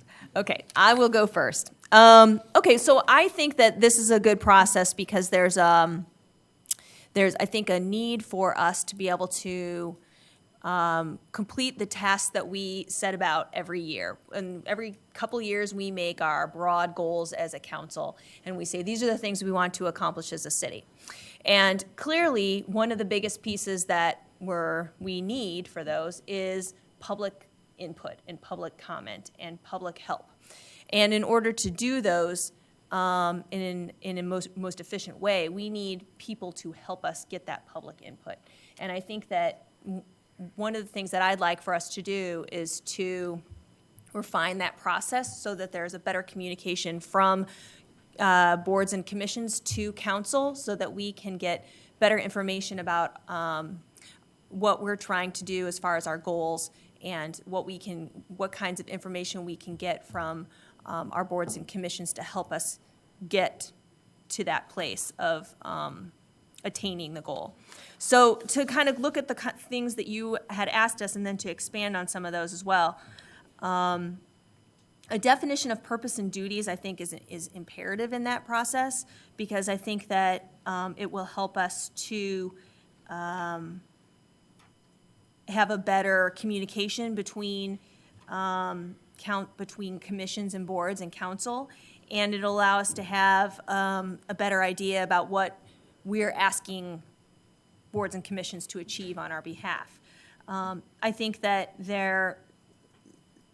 when we look at ordinances in general, they can be broadly written, and the language can be confusing when you're talking about asking people to achieve certain objectives. And I think what's confusing about the way in which our broadly written goals are for boards and commissions isn't that they're broadly written, it's that there's no mechanism for how and when those things should be undertaken. So they may be the broad categories for which we want people to have input or to provide feedback about, or to even engage in project discussion about, but there's nothing written or codified in there about when they will be told that or how they're going to be asked to do those duties. So I think that that's where the confusion and the push and pull comes from, is that there's no real understanding. Maybe on either side, there's not a complete understanding of what the expectations are there. So while, for example, the Historic Preservation Commission or the zoning board, let's take the zoning board, may have a whole list of things that they can do as a zoning board. They don't have to do all of those things all of the time, because it's not going to be necessary for them to undertake all of those things all of the time. But there are times in which we have to review our zoning for different reasons, and then they will be asked to do that. So I think that there needs to be a better codifying of how that happens and how then staff is interrelated in that. Because the way in which I understand it is that council receives information through staff. Staff is our pipeline from us down to or through to commissions and boards, and then back up to council. So I think that there's confusion about how that conversation happens sometimes, and I think if that's better codified, that could be helpful. I think also that the annual report to council is a great idea. If we actually included that as something that was an expectation, I think then we always know that there will be that, at least that mode of communication between boards and commissions and council. Attendance standards, of course, and formalized orientation, I think, is very helpful when it comes to things like understanding what OMA really does mean, that you may not talk with each other outside of board and commission meetings about anything to do with city business that you are responsible for, because you're being asked to do that in a public space. So making sure that that public process is abided by and make sure that it's respected so that we don't have any misunderstandings about that. That's really important to me. And to that end, I really want to follow up on the fact that I think that we need to have a better way of providing for communication to and from board members, and that needs to be through the city rather than personal communications. And having that as a way for people to communicate will make it easier for lots of reasons, but it's actually going to be a better thing for you board and commission members, because that way we don't have to go into your private emails and your private conversations to look for public information that we need. And so that's something I think that everybody would benefit from. And then one of the things that I'm interested in also looking at is the bylaws and the meeting rules that we abide by. I think that there will be some differences that will have to happen. So I think that we can't just have a blanket, this is the bylaws of all of our all of our committees, because there will be some differences in how that needs to happen. But I think that there can be some more standardization of the practice there. One of the things that I noticed is that the composition of the boards and commissions is there's different numbers of boards and commissioners on all the different boards. And maybe we need to review that number and see what is an appropriate number and an appropriate composition. Some of our boards and commissions actually have specifications for what roles we need to have represented on those commissions. Maybe we need to actually look at further codifying that for some of our boards and commissions about what roles people need to be representing. And maybe that's something that would be beneficial, in, for example, in our neighborhood services, or maybe even in our plan commission, because I think that our plan commission is very heavy on a particular demographic. But I think that it would be good to have a wider demographic there. Maybe by forcing that to happen, we can make that representation wider. So I think that there needs to be a better look at that as well, to try to make our representation broader. So I think that the one last thing that I do want to talk about is what times our meetings are. I think has continually been something that I've had citizens talk to me about, that they don't feel like they have an ability to come to meetings because they're in the workplace, and that does not provide for an open dialogue for people to have, because they're working and they can't come, so they're not able to make their voice heard unless they're just writing. So one of the ways I know that some people have tried to do that is to write board and commission members, and that's not always received in the way that they had expected. And so I think that that can be a confusing process for people to understand how that process works, either on the board and commission side or by the individual citizen. And so I think that one of the ways we can help to make that better is by changing the time of day for the meeting. And then lastly, I do want to emphasize the fact that I think that boards and commissions need to play a better role in our goals and how we make our goals happen. If we are looking to achieve certain goals as a council, and we have all of these boards and commissions that are there to help us achieve those goals, then we need to be connecting our goals to our boards and commissions, rather than just having our blanket sort of, these are the things that are going on over here in boards and commissions while we're over here working on these things, and then there's no connection between the two. All right, those are my comments for now. Thank you very much. Who's next? Councilmember Gladney? Sure, yes. All right, so I've got some notes here. So these are some of my thoughts on what I've read about, what I've experienced being on my time on council with boards and commissions, what I've heard from folks tonight, and the communications we've received. So the first thing I'll say is I hate to use the word problem when talking about this, but for lack of a better word I can think of right now, if this is a problem that we're having to kind of address, I actually think it's a good problem in the sense that what we're seeing is people want to do more. People want to be more involved. That's the big takeaway that I'm getting from this. They want to do more for the community. These are people who have stepped up, who have volunteered to work with the city for the citizens of Champaign, for the betterment of the city, and they want to do more, right? And so I think that's great. It's a good problem to have. Some of my thoughts, and Councilmember Beck has already talked about a lot of this, but. And I'm going to try not to skip around, and so it's a little bit coherent here. So I will talk about the times of the meetings. So before I talk about the times of the meetings, I do want to say I think we should be a little careful of not being first shift centric. I don't know what percentage of the city works first shift, gets off at like 4 or 5 o'clock, right? There's plenty of people here who work second shift. There's plenty of people here who, don't have banker's hours that can make a 5 o'clock or 7:30 meeting.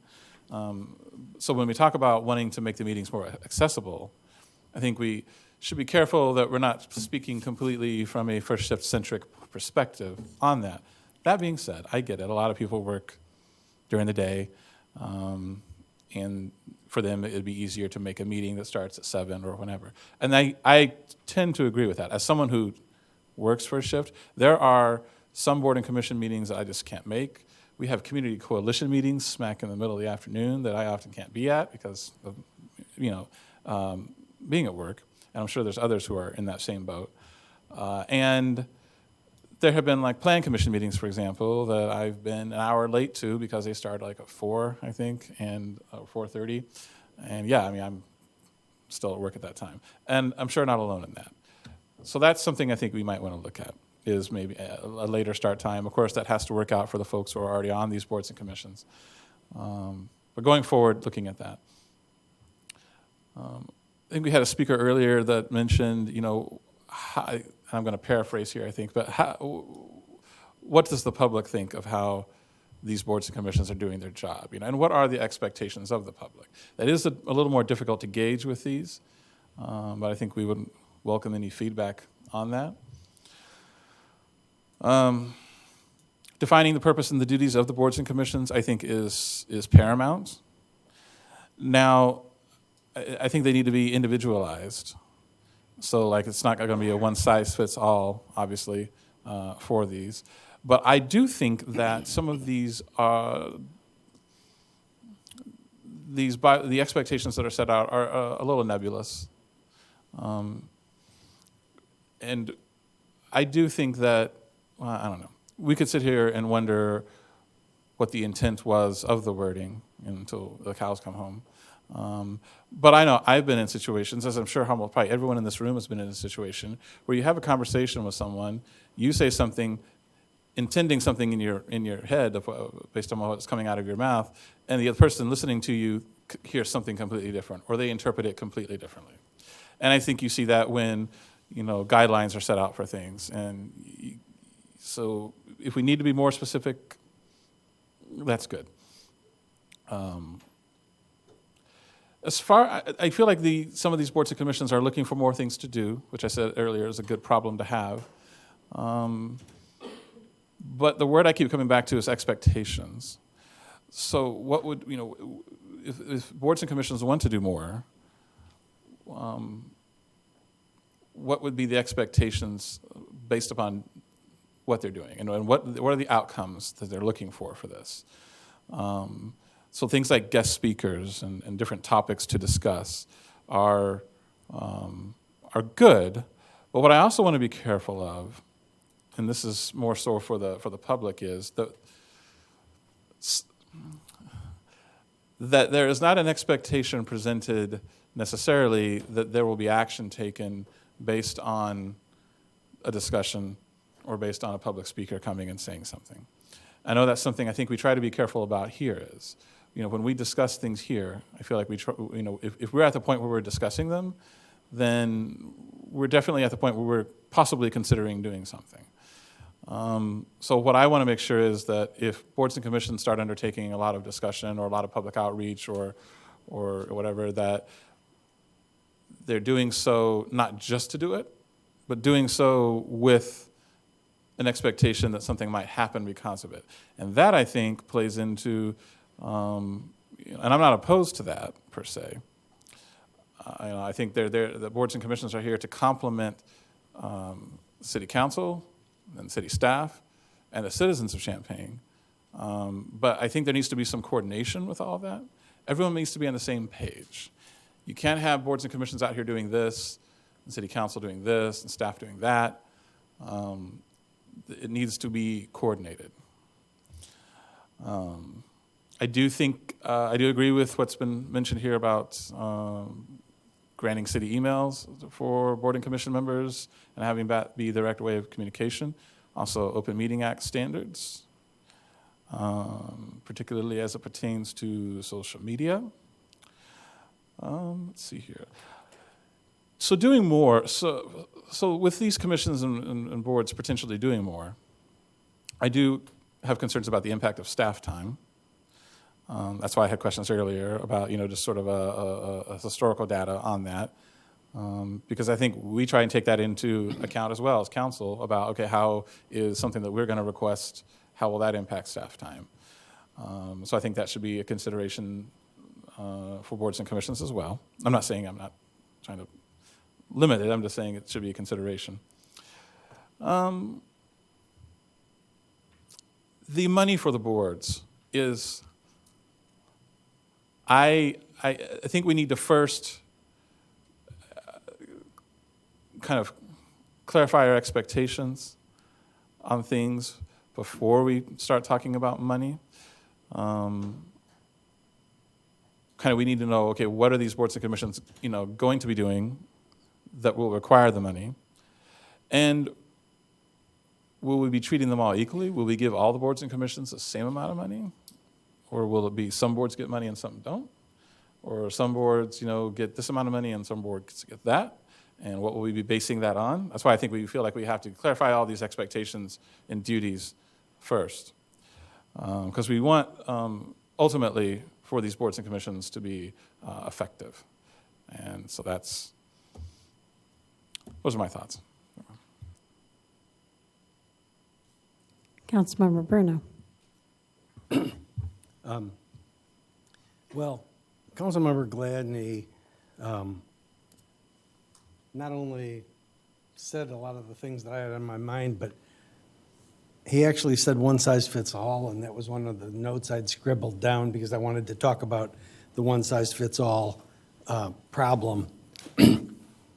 The meeting times issue is very problematic, and I hadn't thought of the terminology first shift centric, but it's spot on because when people say, I'm interested in serving the city, I'd like to be on a board or commission, we get a different mix of people if we say, well, we'd like you to meet monthly, but it's going to be on a Thursday evening. Well, I don't want to do that. Maybe I got small children at home and I want to help them with their homework. Or maybe Thursday evenings aren't a good time for me. Well, we do have this other board or commission, but they meet during the daytime. For somebody else, they say, well, I can't get off work, but yet another person might say, that's perfect. I'm self-employed, or or in our family, we work shifts, and I could come to a morning meeting or an afternoon meeting.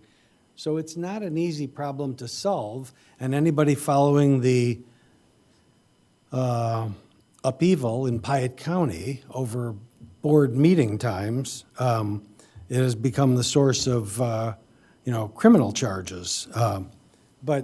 So there's not always an easy answer to when's a good time for a board to meet.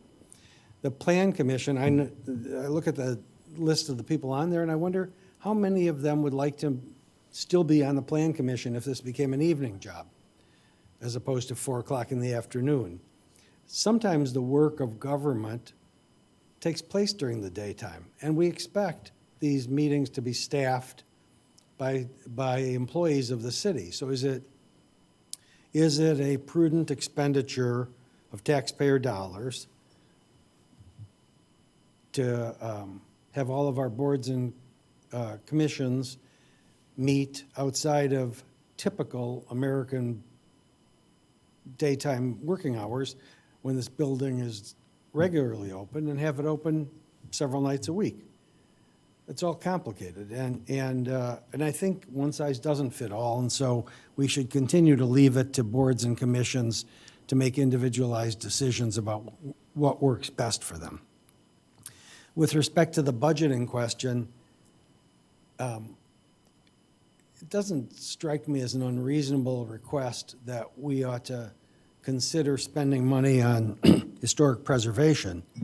But for many taxpayers in the community who talk to we elected officials, the notion of saying, well, we decided to give this group $50,000 and we said, here's $50,000, find something to spend it on, would not be very politically palatable. A lot of members of the public don't like government budgeting its money sort of, here's some money, go figure out the best way to spend it. They'd like it to be more needs-driven.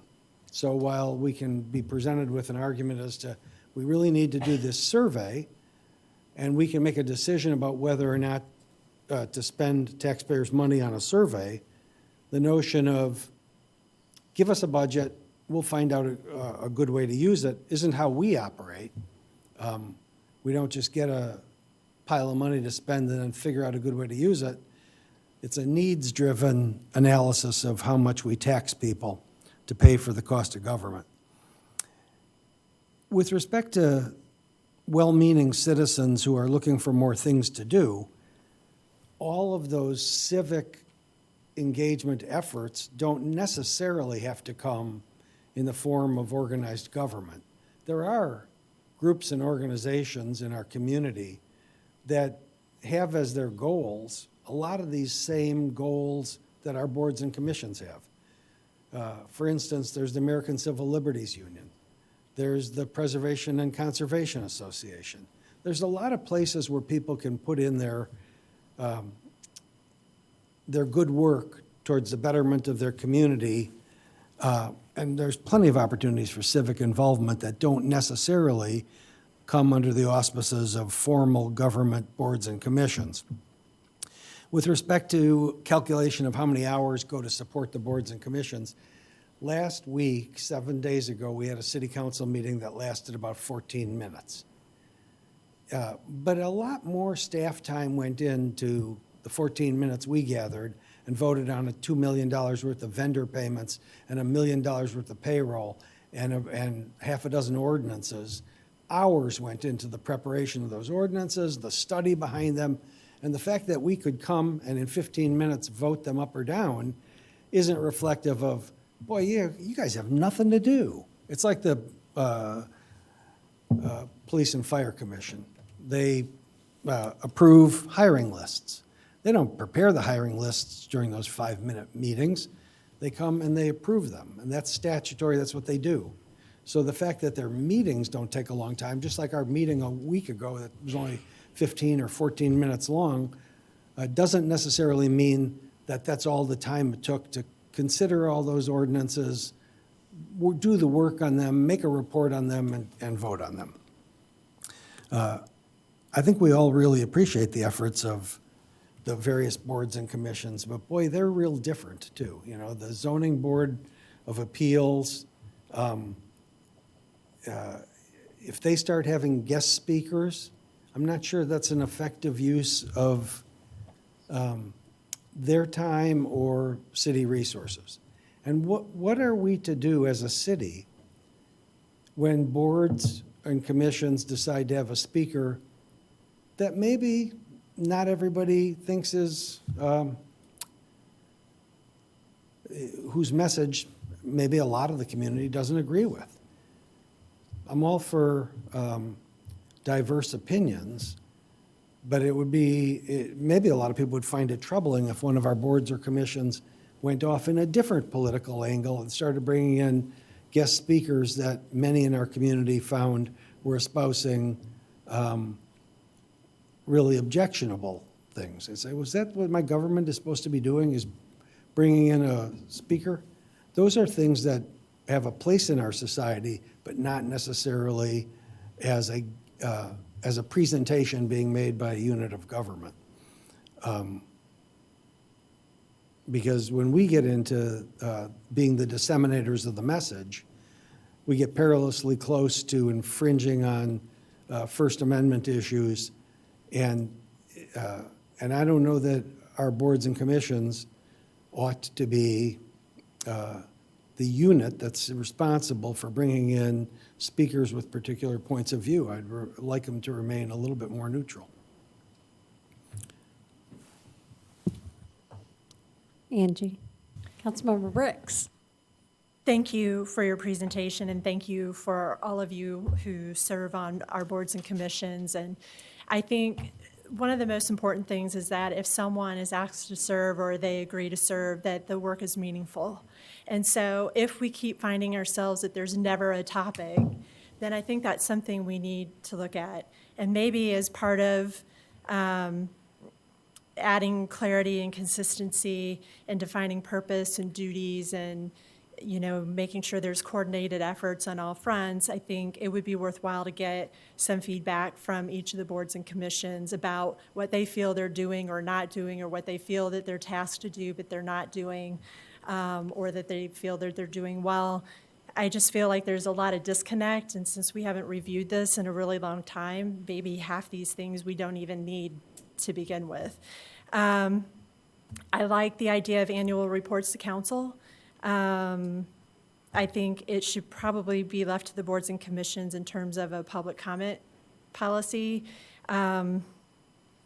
Although, yeah, well, and I think because a lot of times the issues that are discussed at the boards and commissions are things that haven't yet come to council, and it's kind of the first time where we're able to hear sort of public comment and what people are thinking and what they have concerns about, and so maybe it's a little bit longer than what we've got.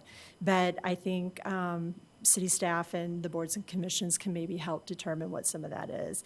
I do agree that there needs to have attendance standards. If people are going to make the commitment, then I think that's a minimum requirement. I like the OMA certifications.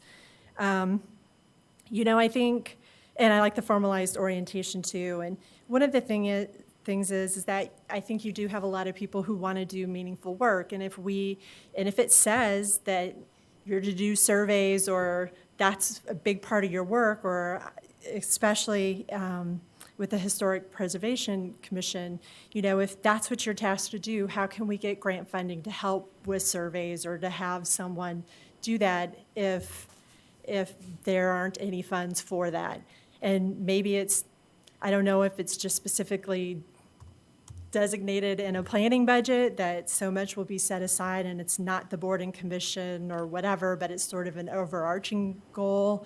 I don't know how all that works, but if we say this is what your role is, and then there's no mechanism to allow that role, then why do we have that board and commission? And so, I think if that's what we're going to do, then we need to be able to provide at least some funds to be able to make that happen. I like the idea of the city emails. I like the idea, too, of coordinating with council goals. And then that way we're all sort of moving towards the same things. And I think that's a really important piece, that we're all consistent in that manner, too. Thanks. This side, Councilmember Kiles. As already been expressed, definitely would like to thank staff, like to thank all of the volunteers who sign up for the boards and commissions.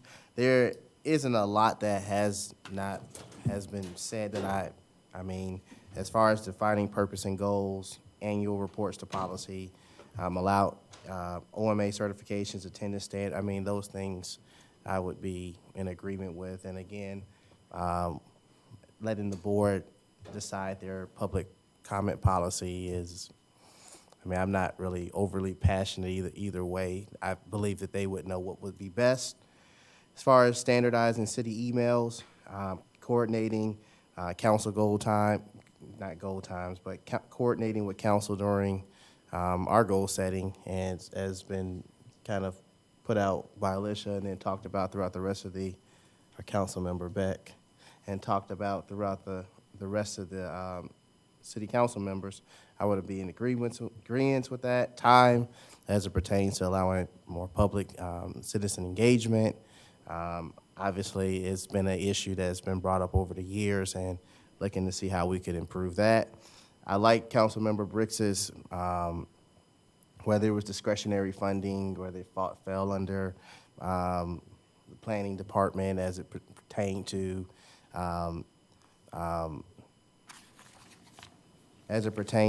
the surveys, or I agreeing with that process. And ultimately, one of the boards that, or subcommittees or committees that obviously there's a lot of passion in, and ultimately all of the commissions, is to not only keep people passionate, but just to, I think that all of this is to establish guidelines and rules that in our passion that that there's a definition and there's a purpose, and it allows us to always be respectful towards each other. I think sometimes, even in my passion, I have to be careful because I could come off one way, and it's not really that I'm trying to be disrespectful or anything personally, but I could see how if I'm not careful, my words can be strong enough that rub people the wrong way. So I think that all of these things kind of bring us to a get together where there's a general understanding. You know, I thank God for the progress that's been made as it pertains to the community police relationships, and I thank Chief Cobb and the police department for their involvement. I also thank the citizens, volunteers, staff for their engagement as well. As it pertains to, I don't think that any of this would change police involvement and engagement. I don't think that, I think that that's one of the values of the police department, particularly led by Chief Cobb, is to listen and to hear. And so I would always be interested in listening to, looking at the recommendations and reviewing them. I know personally, I always ask Chief Cobb, hey, before I say yes or no to something or whether I'm in agreement to that, I tend to defer because there may be something that I'm missing. I'm listening to the people on the streets.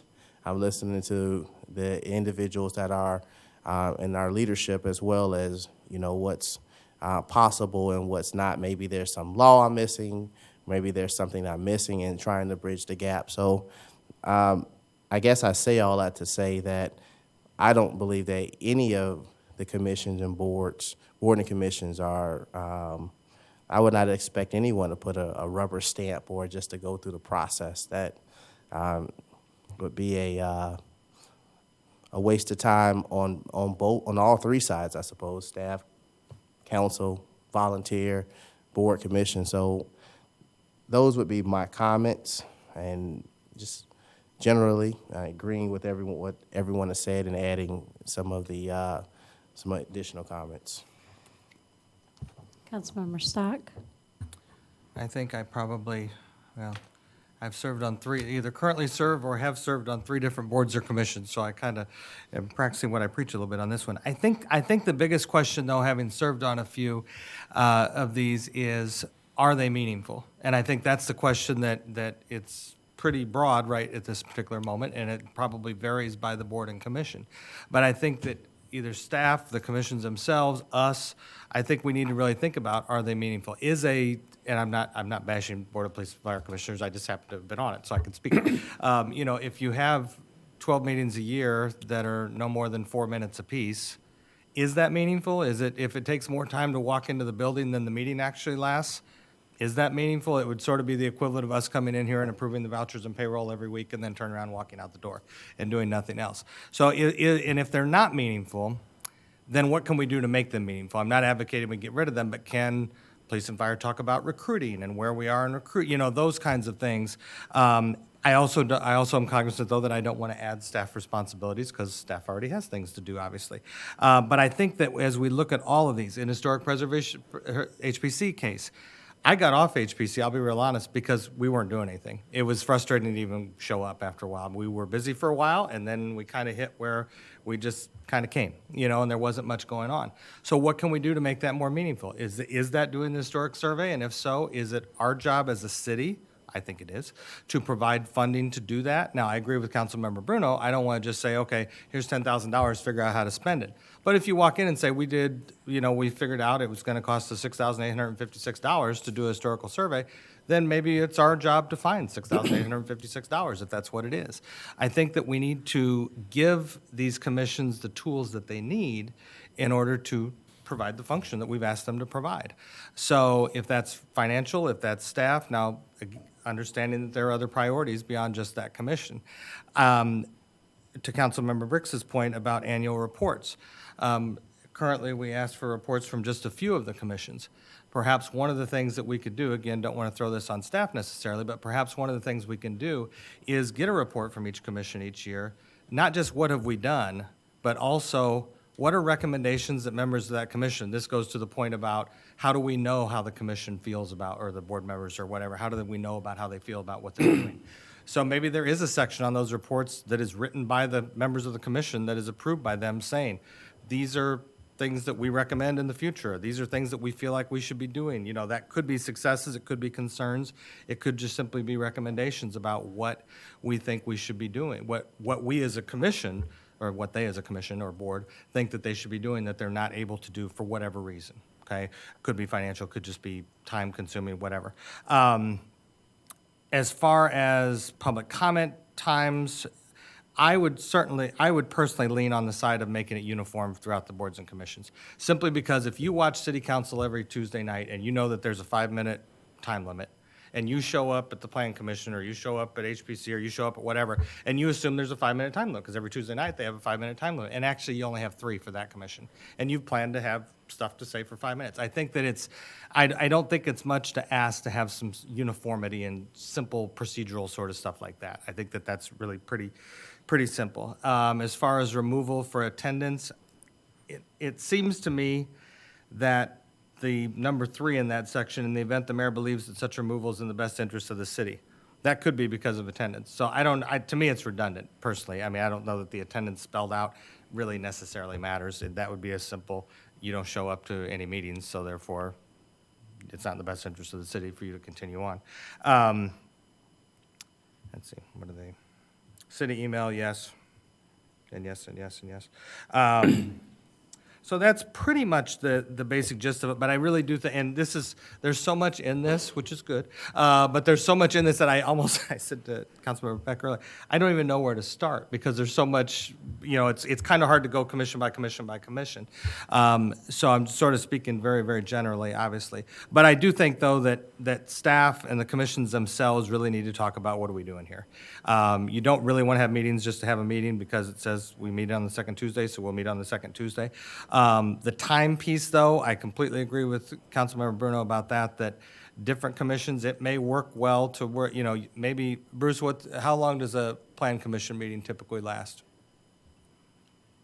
I know It varies, but, hour or less generally. Okay. So, I mean, if you move those till 5 o'clock, well, now you're getting into people's picking up their kids' time, or you're getting into people's dinner time, or, so there's a reason I assume that some of these meetings are when they are, and I assume that that's not just a staff convenience, but that's probably also a commission convenience, and when you join that commission, when this is when the commission meets. So I get it that it's not going to be convenient for everybody, but you could make it at 7 o'clock, and it's not going to be convenient for everybody then either, or you could make it at 9 in the morning, it won't be convenient for everybody then either. So, I mean, that's just the nature of a city of 86,000 people.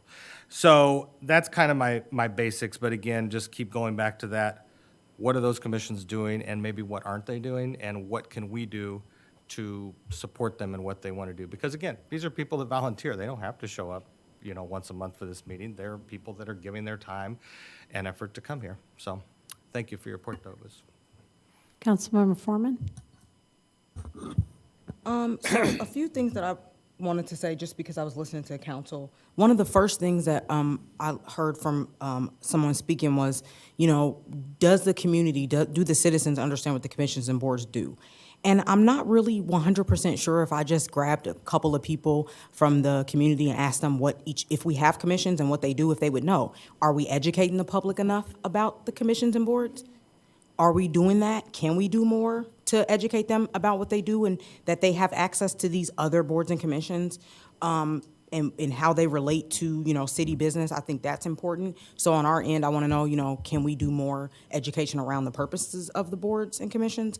Also, something that Councilmember Brooks brought up that I think is a really good point is, having commissions just to have commissions to meet is, some things could just be an email. Everything doesn't have to be a meeting. It doesn't require that. And so I want to be careful that when we are, talking about what the commission's jobs are and what their meaning, what their meaning is that meaning going to serve a purpose that is bettering the citizens? So for HPC, I have no problem with a one-time funding for them, for a budget, for them for a survey, or even potentially having staff, directing staff to work with them to apply for grants through the state or through, I'm sure there's tons of funds for historic preservation in our country.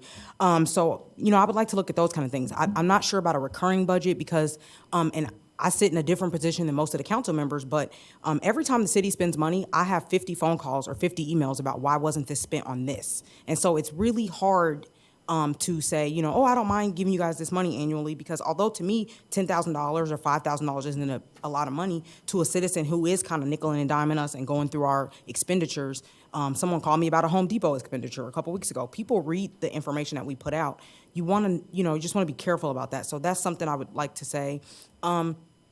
I understand really a lot about what each board and commission does, but the HPC is one where I think we could tighten up, kind of understanding their purpose. And, if we're going to have them, we need to utilize them. Something I found out in the Clark Park discussion was we have this conservation language, but it's never been used. Why is it there? Do we need it?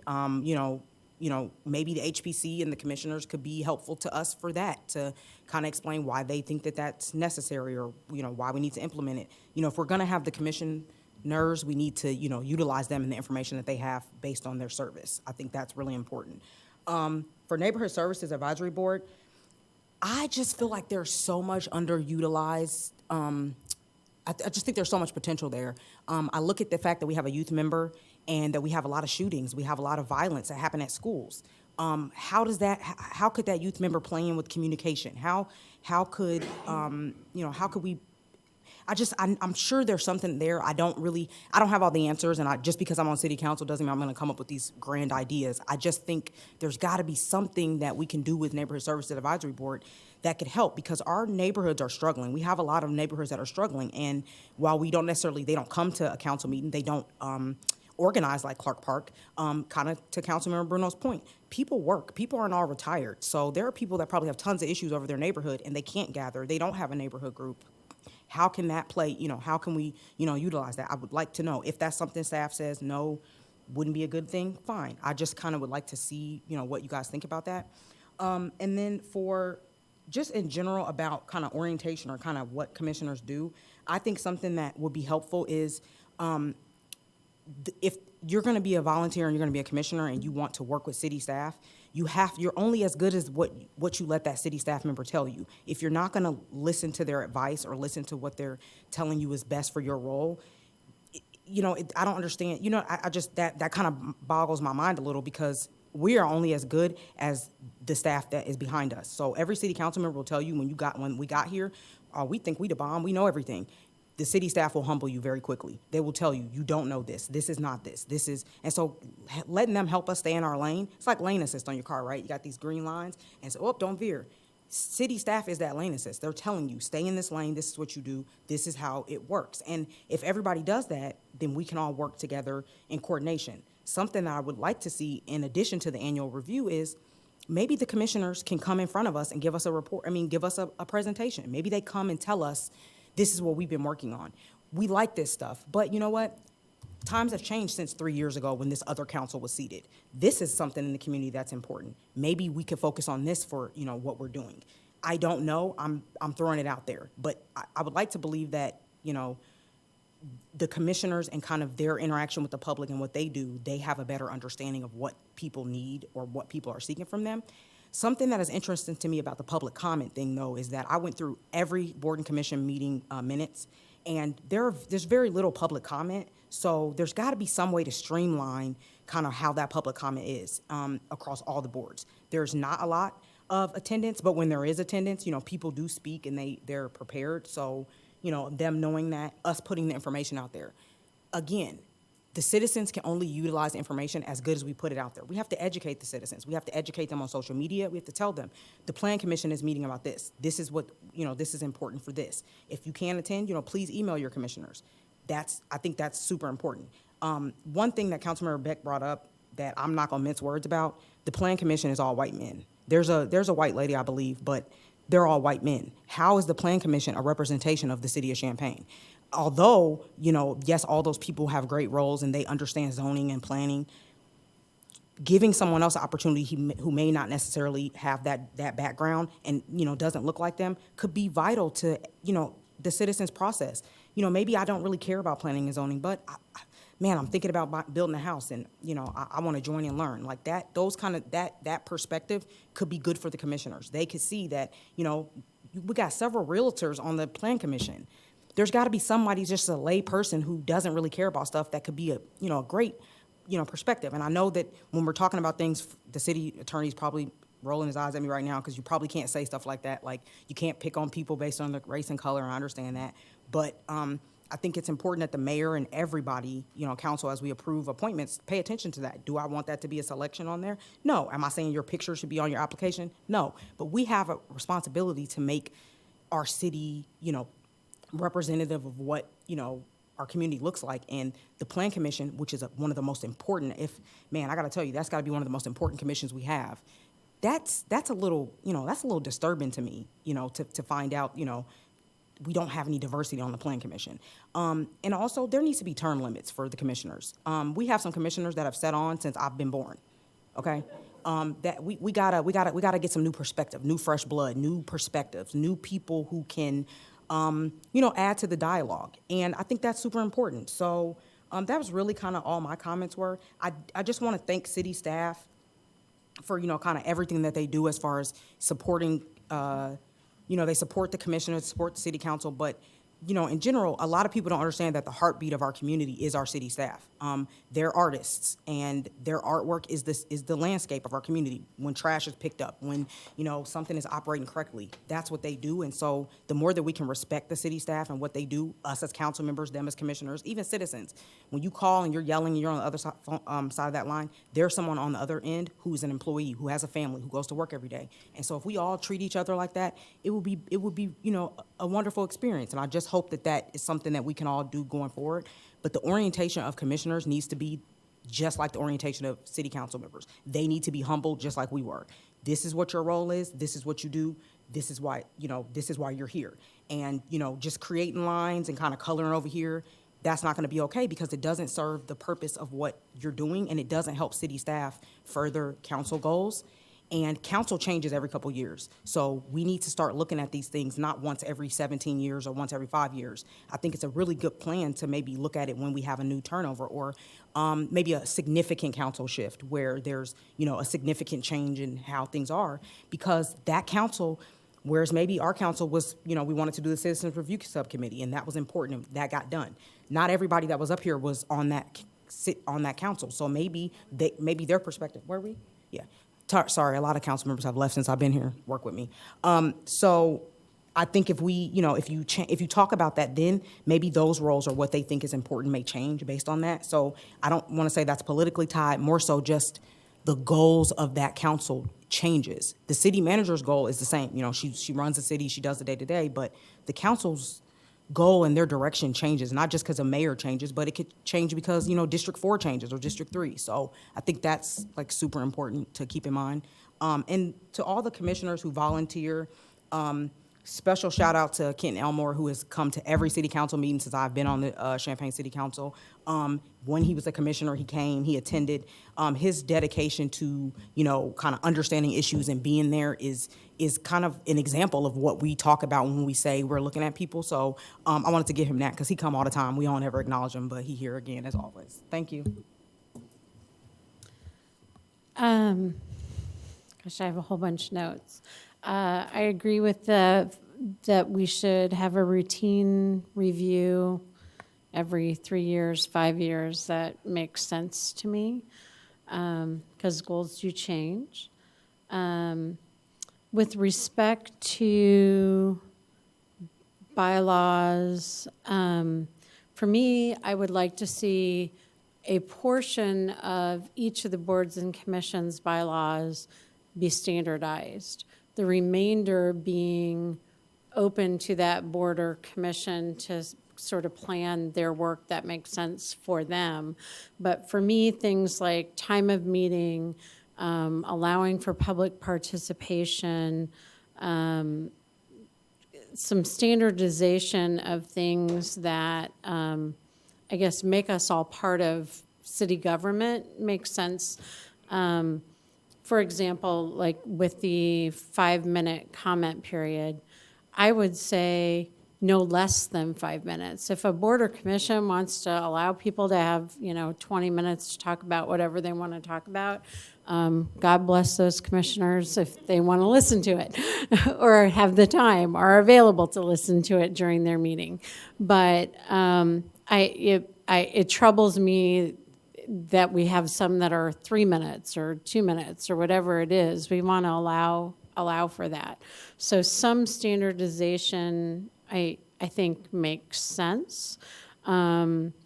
With respect to meeting times, I think it would be helpful if they were standardized and they were, in the council chambers and people knew, 7 o'clock or whatever it is the time for those meetings. Maybe it's 5 o'clock or but that they're all the same.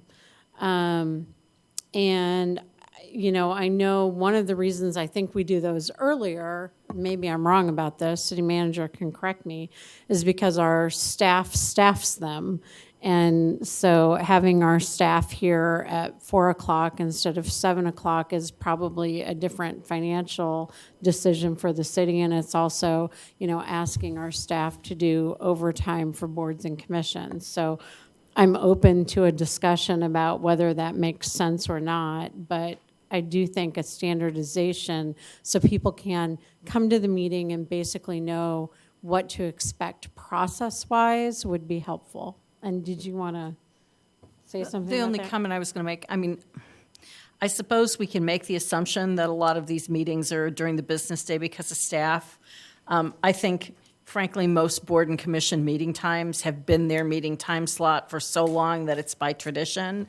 Some of it may be staff, but some of it's also what I will say is the historical stakeholder group, right? So if, like, for example, Plan Commission tends to be more like land developers or people who are actually engaging with government as part of their professional roles as well, they may prefer meeting times too. I don't want to make it seem like staff, it would be too onerous on the part of staff to staff board and commission meetings in the evenings, because we do. And we just need to do whatever makes the most sense for the members of the public who are most likely to engage with those commissions. Agree. The suggestion about renaming Citizen Review Subcommittee is fine with me. I think that was a good suggestion. I like the idea of, if we're moving forward with future meetings, making sure we ask citizens and the board and commission. We sent information to board and commission members so they could be here tonight, but asking for more specific information and getting them to engage, I think would be helpful. I do think there is a rub between allowing enough wiggle room for the board or commission to make their way and engage with the public and do the job we're asking them to do, but also being mindful of the fact that they're being appointed by the city council, that they are not an elected body, that they are kind of another arm of government. And perhaps that rub is where the tension always lies, but I think we need to do a better job of communicating together about what they would like to be doing and how we see that role in overall city government. And that kind of brings me back to your questions, Christopher. The formalized orientation, I think, would be a nice way to have that opportunity to talk with each other about those expectations. With respect to Open Meetings Act, I may be wrong about this, but I believe that those are tracked by Joe Lamberson in the mayor's office, because he will notify me if we have somebody who hasn't gotten it done. We follow up with them. We let them know they're at risk for being removed from the board or commission. And as far as I am aware, all of those have been done, or we would be removing people. So it's not that it's not an issue. People need to do it, but there is a process for follow-up, and I think it's important for the public to know that that is true. We should talk about, is attendance standards, missing 3 in a row, or is it multiple missed over a period of time? At one point, we tried to kind of track that to get a idea. Is it a certain percentage that are missed? What are our expectations from citizen volunteers? And I'd welcome more council discussion about what we would like that to look like. And then something in your presentation that kind of sparked interest for me was, rather than their votes being a majority of a quorum, it was a majority of those eligible to vote, so a majority of the entire body. And if that is something that we set as a council within our ordinance about those boards and commissions, I think that that's something we ought to look at as well. Why is that not a majority of a quorum, as long as the quorum is present and they can hold their meeting? And maybe there was a reason a million years ago when those boards and commissions were put together, but I don't remember. Fred probably knows. I don't know why it is that way. And then I would just say, because I feel like I need to defend our current members and also the process, we actually have significantly diversified our boards and commissions. I do realize we have one that is pretty undiversified, but if you look at the others, they are over time getting significantly better. What I would say to that is that I am open to interviewing anyone who applies. I try very hard to recruit, and I have actively recruited women and minorities for boards and commissions.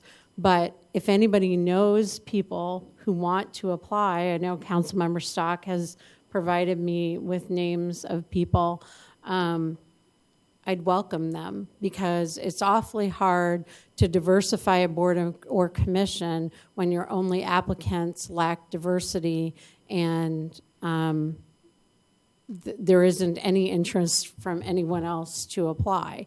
So this is my plea to the public at large and to those who are here. Talk to your friends and neighbors and, have people apply for these various positions, because we are open to additional diversification, and I would be happy to interview additional applicants. And June is really when most of these boards and commissions come due. So there's usually a couple positions on all of them in June of each year. So with that, do you feel like you have enough information? I don't really know that there's a poll. We've all kind of given you. So if I could just propose a little bit of process. So it was never staff's intent to follow tonight's study session with a study session on every single board and commission. I think there's some confusion there. So there won't be let's talk about the Plan Commission study session and let's talk about the ZBA and let's wait, unless council were to direct us that there's a specific board that you think we need to talk about exclusively. So I want that clarified. I think our best approach as staff at this time is to first sit down and kind of catalog all the input and kind of direction you've given. And maybe our next step is to take it to each of the boards and commissions and begin that dialogue at their meetings to get their input about their roles and some of the questions you've raised about whether or not they feel like their work is meaningful or how they might be able to do something, and then maybe come back to a future city council study session with some more information and maybe some recommendations around the areas that you guys have kind of raised tonight, and then see where we go from there. Does that seem like a reasonable approach? It does. Do you want a poll on that? I don't think so, as long as everybody's heads are nodding that works. All right. All right. Thank you, Christopher. Very informative. Need a motion to adjourn. Oh, public comments. Yeah. No, we didn't. Anyone in the audience wish to address council on any topic, please step forward. Each one of them gets Seeing none, council comment. City manager. All right, now I need a motion to adjourn. Madam Mayor, I move that we adjourn. We have a motion and a second. All those in favor signify by saying aye. Aye. Opposed, same sign. Motion carries. We are adjourned.